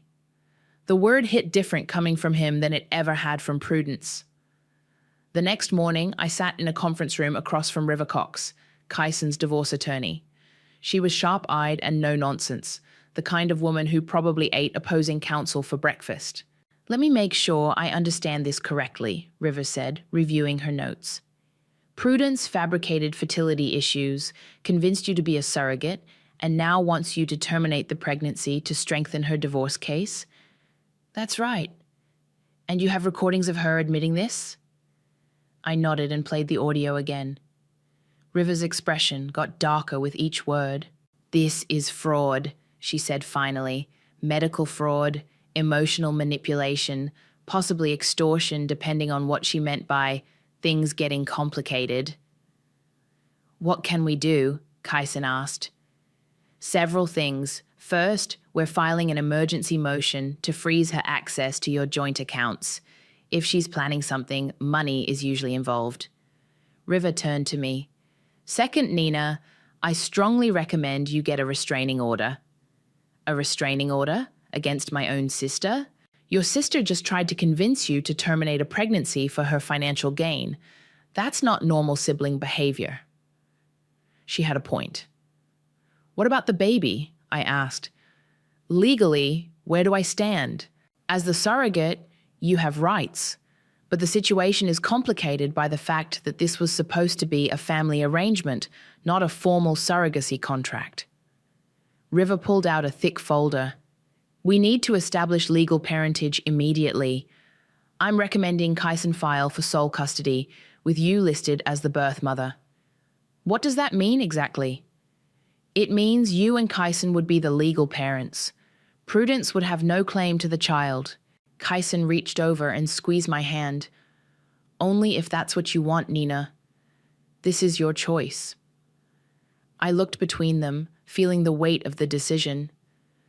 3 weeks ago, I thought I was helping my sister start a family. Now I was potentially starting one of my own. Yes, I said. That's what I want. River smiled. Good. I'll have the paperwork ready by this afternoon. We were walking out of the law office when my phone buzzed. A text from an unknown number. You think you're so smart, don't you? Enjoy it while it lasts. I showed it to Kaisen. His jaw tightened. We're going to the police, he said. Kaisen, it's just a text. No, it's harassment, and it's probably just the beginning. He was right. Over the next 2 days, the messages escalated. Poor little Nina, always so desperate for attention. Wait until Mom and Dad hear what you've really been up to. You have no idea what I'm capable of. But the worst one came on Thursday morning. Enjoy your little pregnancy while you can. Accidents happen all the time. That one made my hands shake so badly I could barely hold the phone. That's it, Kaisen said when I showed him. We're filing the restraining order today. But before we could get to the courthouse, my phone rang. Mom. Nina Elizabeth Whitney. What the hell is wrong with you? I put the phone on speaker so Kaisen could hear.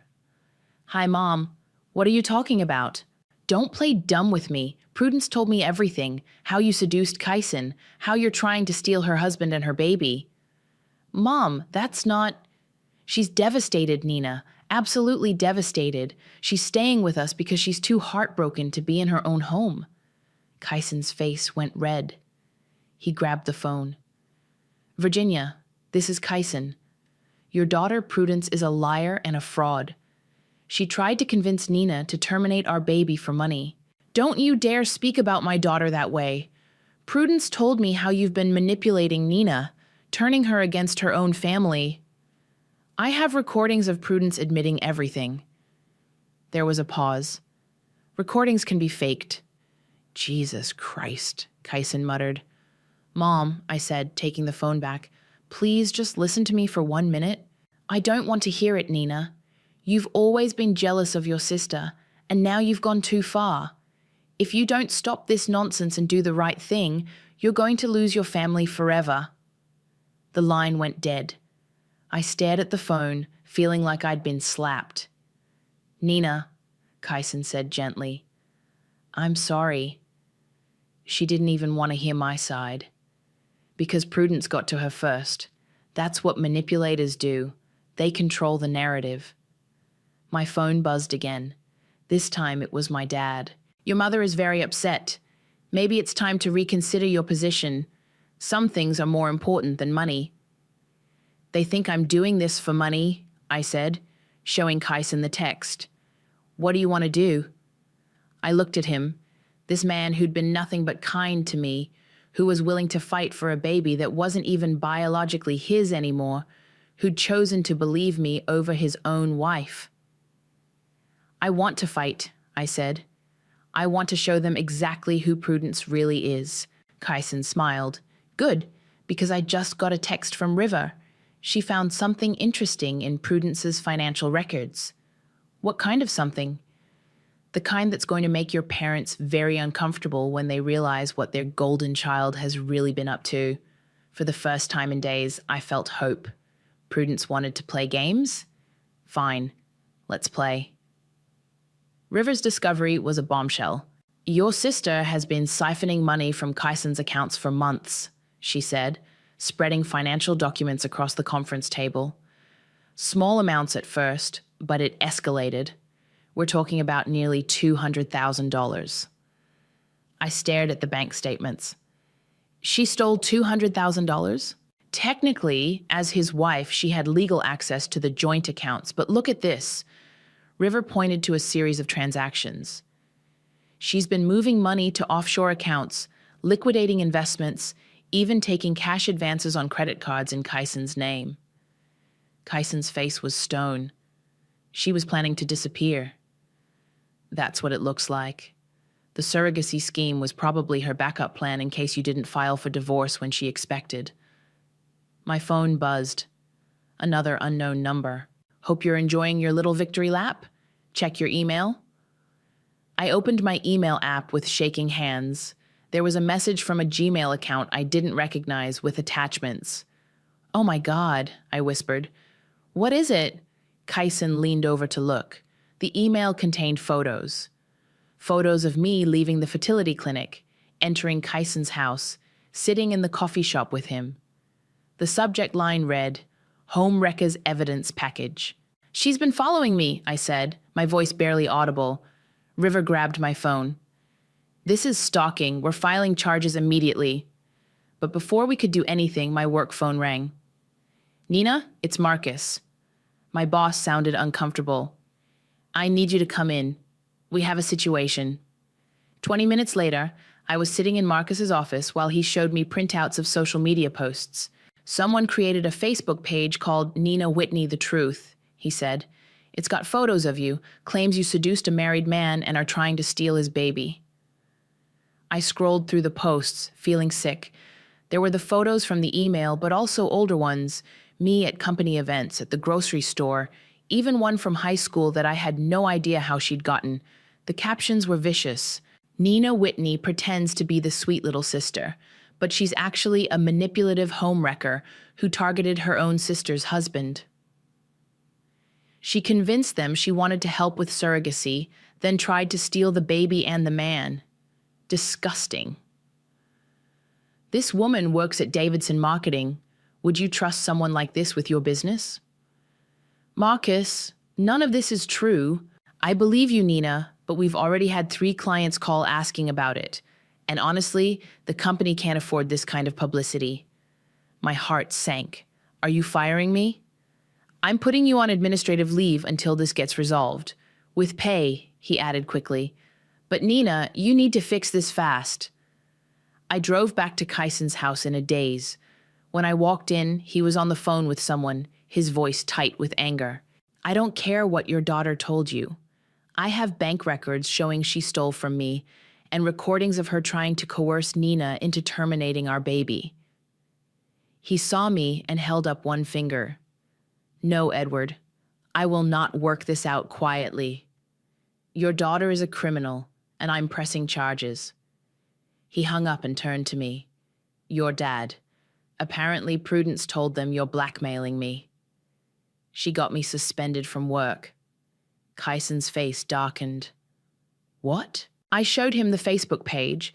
By now it had over 300 followers and dozens of comments, most of them calling me horrible names. This ends now, he said, grabbing his phone. Who are you calling? My mother. Audrey arrived within the hour and she was furious. That little witch, she said after we'd explained everything. I never liked her, Kyson. I told you she was trouble from day one. Mom, not now. No, I'm serious. A mother knows these things. She turned to me. Nina, sweetheart, I am so sorry you're going through this. It's not your fault. It's not yours either. And we're going to make sure everyone knows it. Audrey pulled out her phone. I have friends on the country club board, the hospital auxiliary, the charity circuit. Prudence thinks she can destroy your reputation. Let's see how she likes it when her own reputation gets shredded. Audrey, I don't want to stoop to her level.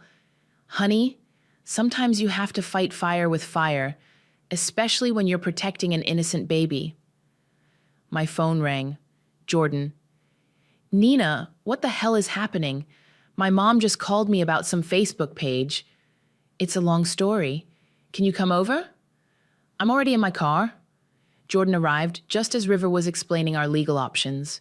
We can get the Facebook page taken down for harassment and defamation, River said. But it'll take time, and the damage might already be done. What about criminal charges? Jordan asked. Theft, fraud, stalking, harassment. We've got enough to put her away for years if we can prove she's behind all of this. If, I asked, the social media accounts are anonymous, the photos could have been taken by anyone. We need more direct evidence. That's when my phone buzzed again. This time it was a call from an unknown number. Don't answer it, Kyson said. No, I want to hear what she has to say. I put it on speaker and hit record. Hello, Nina. Prudence's voice was sickeningly sweet. Prudence. I see you've been busy, playing house with my husband, turning my own family against me. Your family turned against you when they found out what you really are. Prudence laughed. Oh, sweet Nina. You still don't get it, do you? I've been planning this for months. Every move you make, I'm 3 steps ahead. Like stealing Kyson's money? Like making sure everyone knows what a pathetic, desperate little homewrecker you are. Did you enjoy your day at work today? River was frantically taking notes, gesturing for me to keep her talking. You can't destroy my life just because yours is falling apart. Can I? Nina, you have no idea what I'm capable of. This is just the beginning.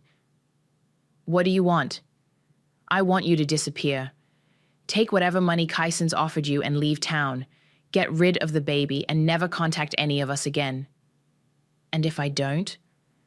Then things get much, much worse for you. You think losing your job is bad. Wait until I'm done with you. The line went dead. River looked up from her notes, smiling grimly. Well, that was incredibly stupid of her. What do you mean? She just confessed to orchestrating your job suspension and threatened to escalate her harassment campaign on a recorded call. River stood up. Ladies and gentlemen, we just got everything we need to destroy her. Kyson squeezed my hand. It's going to be okay, Nina. She just made her biggest mistake. I looked around the room at these people who were fighting for me. Kyson, his mother, River, Jordan, my real family. Good, I said, because I'm done being her victim. It was time for Prudence to learn what happens when you mess with the wrong sister. The mediation was scheduled for the following Thursday at River's law firm. Prudence's lawyer, Zuriel, had agreed to the meeting, thinking it was just about divorce settlement negotiations. He had no idea what was coming. Remember, River told me as we waited in the conference room. Let me do most of the talking. Your job is to stay calm and let the evidence speak for itself. Kyson sat beside me, his hand resting protectively on my shoulder. You've got this, Nina. At exactly 2 p.m., the door opened. Zuriel walked in first, a sharp-dressed man in his 50s who looked like he charged by the minute. Behind him came Prudence. She looked perfect, as always, hairstyled, makeup flawless, wearing a black dress that probably cost more than my monthly rent. But when she saw me, her mask slipped for just a second. Pure hatred flashed across her face before she composed herself. Kyson, she said sweetly, taking a seat across from us, I'm so glad we can finally sit down and work this out like adults. Cut the act, Prudence, Kyson said coldly. Zuriel opened his briefcase. Let's keep this professional. My client is prepared to be reasonable about the settlement terms, given the unique circumstances. What unique circumstances? River asked innocently. The surrogacy situation, of course. My client has suffered tremendous emotional distress. Has she now? River pulled out a tablet. That's interesting because we have some evidence that suggests otherwise. She pressed play on the first recording. Prudence's voice filled the room. I never wanted a baby. I've never wanted kids. The whole fertility struggle, I made it up. Zuriel's face went white. He turned to Prudence, who was staring at the tablet like it might explode. There's more, River said, playing the second recording. The surrogacy was never about having a baby, Nina. It was about buying time. This is illegal, Zuriel sputtered. You can't record someone without their consent. Actually, in this state, only one party needs to consent to recording a conversation. Nina consented to recording her own conversations. River smiled, but that's not even the best part. She pulled out a stack of financial documents. Your client has been systematically stealing from my client's accounts for the past 6 months. Nearly $200,000 moved to offshore accounts. Prudence finally spoke. Those are joint accounts. I had every right to commit fraud, to forge Kyson's signature on loan applications. River slid a document across the table. We found this particularly interesting. It was a loan application for $50,000, signed with Kyson's name, but the handwriting analysis report clipped to it showed it was forged. You took out loans in my name? Kyson's voice was deadly quiet. Prudence's composure was cracking. Kyson, you don't understand. Oh, but I do understand. He leaned forward. You've been planning to rob me blind and disappear. The surrogacy was just your insurance policy in case I didn't file for divorce when you expected. Zuriel was frantically whispering to Prudence, but she wasn't listening. She was staring at me with undisguised rage. This is all your fault, she hissed. You couldn't just do what I asked. You had to be the hero. Prudence, stop talking, Zuriel warned, but she was past caring. You think you've won something? You think Kyson actually cares about you? You're just the incubator, Nina. Once that baby's born, you'll be nothing to him. That's enough, Kyson said, standing up. Is it? Because I'm not done. Prudence stood too, her perfect facade completely gone now. You want to know what I'm really capable of? Ask Nina about her job. Ask her about the Facebook page. Ask her about the photos I've been taking. Zuriel looked like he wanted to crawl under the table. Prudence, please. I've been documenting everything. Every meeting, every secret rendezvous. I have enough evidence to prove Nina seduced my husband and manipulated him into this whole situation. River was taking notes frantically. Please continue. I created that Facebook page. I called her boss. I've been following her for weeks, taking pictures, building a case. Prudence's voice was getting higher, more unhinged. You think you can destroy my life? I'll destroy yours first. The room went dead silent. Zuriel slowly closed his briefcase. I need to speak with my client privately. Actually, River said, I don't think that's necessary. We have everything we need right here. She pulled out another set of documents. Restraining order granted this morning. Criminal charges for theft, fraud, stalking, and harassment filed with the district attorney's office, and a motion for emergency custody, naming Kyson as the sole legal father and Nina as the birth mother. Prudence's face went ashen. You can't do this. We just did. River stood up. Your client has 48 hours to return the stolen money and cease all contact with Nina and Kyson. If she doesn't comply, she'll be arrested. This isn't over, Prudence said, grabbing her purse. Yes, it is. Kyson's voice was final. You're out of my life, out of my house, and out of my bank accounts. And if you come near Nina or our baby again, I'll make sure you spend the next 5 years in prison. Prudence looked around the room at all of us, her face twisted with fury and desperation. You'll regret this, she said to me. All of you will regret this.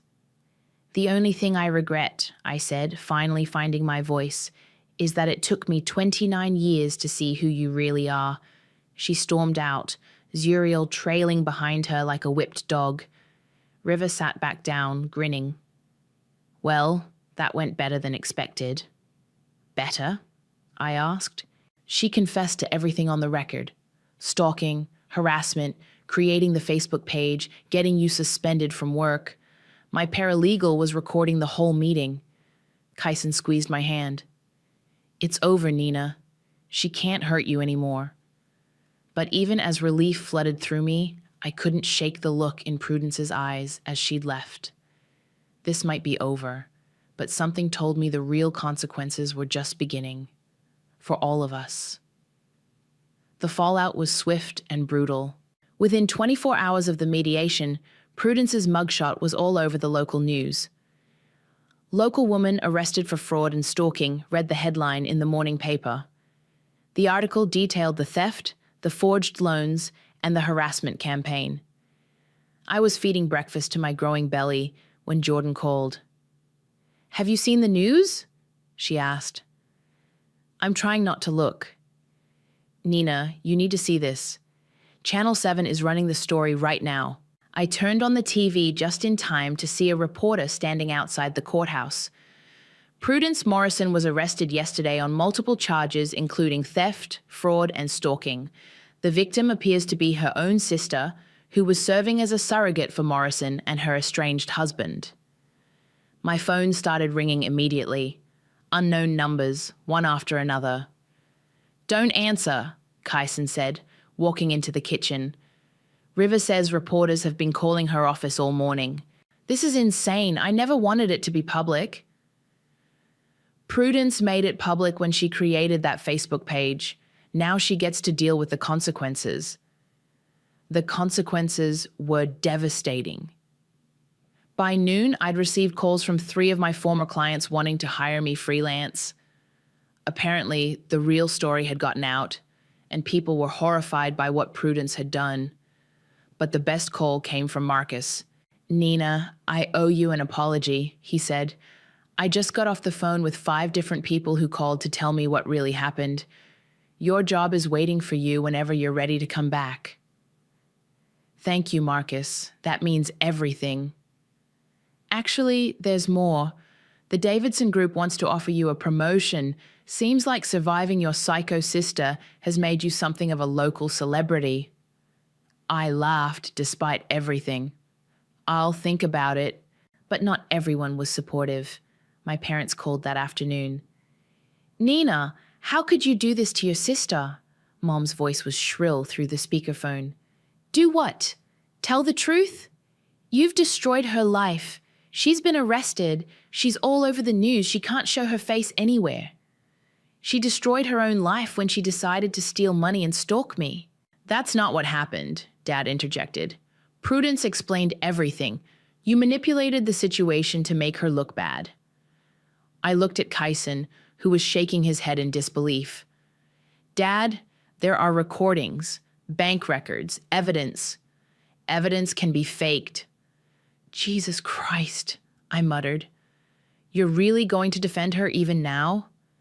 She's our daughter, Mom said, and she's suffering because of what you've done. What about me? I'm your daughter too. What about what she did to me? Silence. Mom? Nina, I think it's best if we don't speak for a while, until you're ready to apologize and make this right. The line went dead. I stared at the phone, feeling like I'd been punched in the gut. I'm sorry, Kyson said quietly. They chose her. Even after everything, they chose her. Then they're idiots who don't deserve you. That evening, Audrey came over with dinner and gossip from the country club. Oh, honey, you should have seen the looks on their faces when I told them the real story, she said, setting containers of food on the counter. Half of them had already heard about Prudence's arrest, and the other half were shocked. What are people saying? That they always knew something was off about her, that she was too perfect, too charming. Apparently, she's been borrowing money from friends for months and never paying it back. She borrowed money from friends? Thousands of dollars. Margaret Chen, Audrey caught herself. Margaret from the tennis club lent her $5,000 for some emergency, never saw a penny back. My phone buzzed. A text from an unknown number, but this time it wasn't threatening. Hi, Nina, this is Sarah from your high school class. I saw the news and wanted you to know that Prudence tried to borrow money from me last month. Said it was for fertility treatments. I'm so sorry you went through this.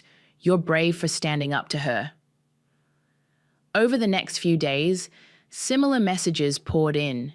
Former classmates, neighbors, even people I barely knew, all sharing stories about Prudence's lies and manipulations. The picture that emerged was of someone who'd been running cons for years, always staying one step ahead of the consequences, until now. On Friday, River called with an update. She's agreed to plead guilty to the theft charges in exchange for a reduced sentence, 2 years probation, full restitution, and a permanent restraining order. What about the stalking charges? Those are staying. The DA wants to make an example of her. That afternoon, I was resting on the couch when I heard shouting outside. I looked out the window to see Prudence standing on the sidewalk, screaming at Kyson's house. This isn't over, Nina. You think you've won, but you haven't. I'll make sure everyone knows what you really are. Kyson was already on the phone with the police. Within minutes, a patrol car pulled up. I watched through the window as they arrested her again, this time for violating the restraining order. As they put her in the back of the police car, she looked directly at me through the window.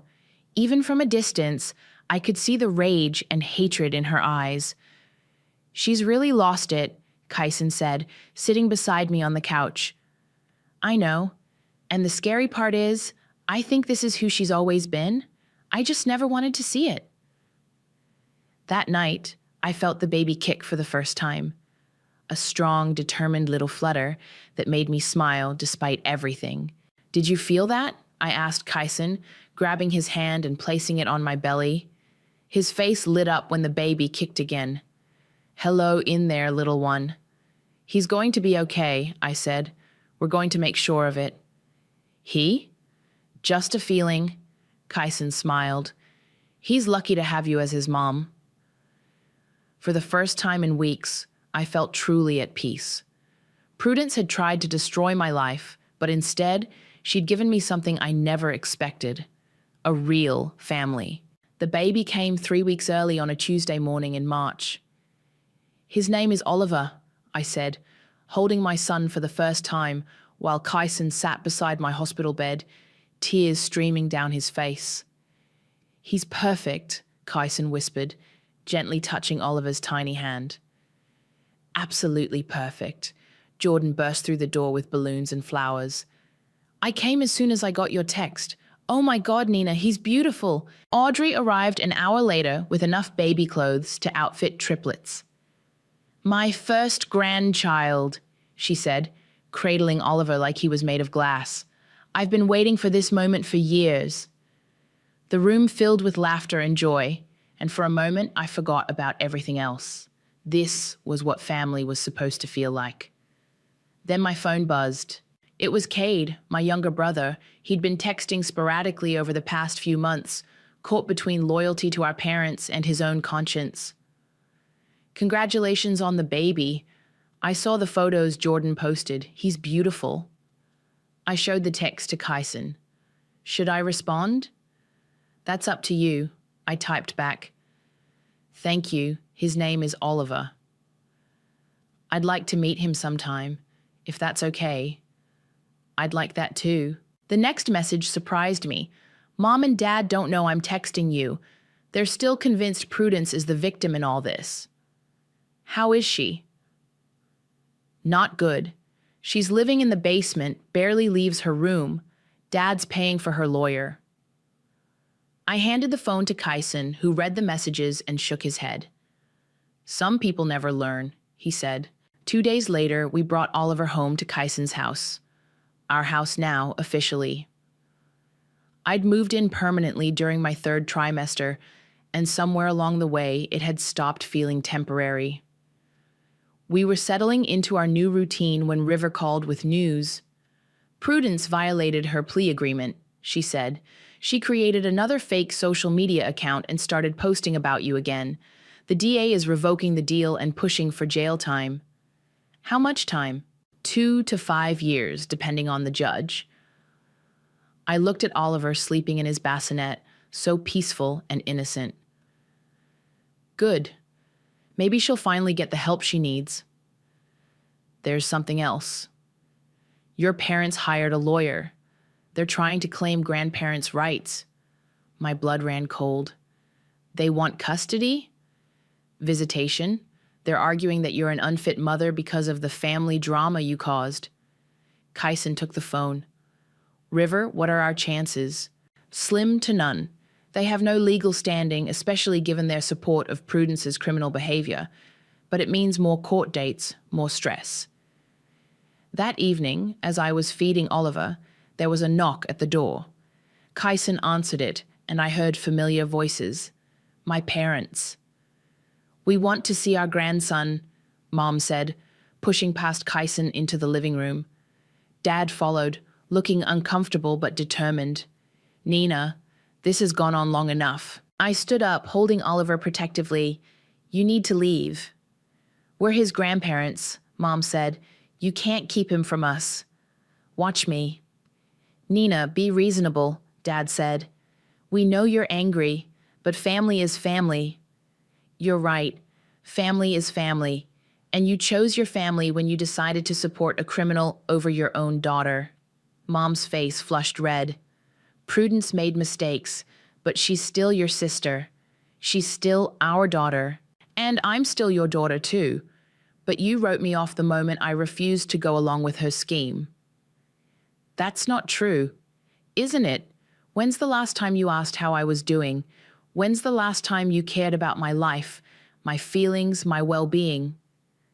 I felt tears starting, but I pushed through. "You came here for him, not for me. You want access to your grandson, but you don't want a relationship with your daughter." The room went quiet, except for Oliver's soft breathing. "We raised you better than this," Dad said finally.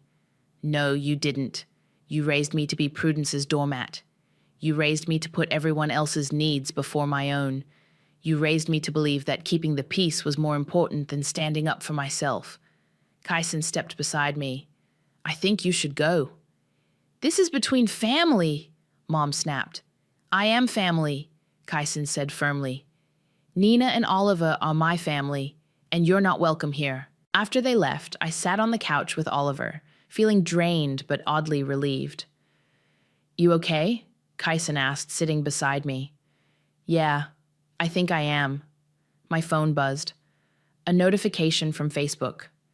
Someone had tagged me in a post. It was Cade. He'd posted a photo of himself holding a sign that read, "I stand with my sister Nina. Abuse is not a family value." The post was already getting dozens of likes and supportive comments from people I'd grown up with. "I've stayed quiet too long," Cade had written. "My sister Nina is one of the strongest, most selfless people I know. She deserves better than the treatment she's received from our family. I'm proud to be her brother, and I'm proud to be Uncle Cade to baby Oliver." I started crying, happy tears this time. "What is it?" Kyson asked. I showed him the post. He smiled and pulled me closer. "Looks like you've got more family than you thought." I looked down at Oliver, then at Kyson, then at my phone, showing all the supportive messages from friends and even strangers who'd followed our story. "Yeah," I said, "I really do." The next morning, I sat down at my laptop and started typing. "My name is Nina, and I want to tell you a story about family, betrayal, and finding your worth. 6 months ago, I thought family meant sacrificing everything for people who would never do the same for you. I thought love meant accepting abuse and calling it loyalty. I was wrong. Real family doesn't ask you to destroy yourself for their benefit. Real love doesn't come with conditions and ultimatums. If you're reading this and you recognize yourself in my story, if you're the one always giving, always sacrificing, always making excuses for people who hurt you, please know that you deserve better. You deserve people who celebrate your victories instead of resenting them. You deserve people who protect you instead of throwing you under the bus. You deserve to be chosen, not just tolerated.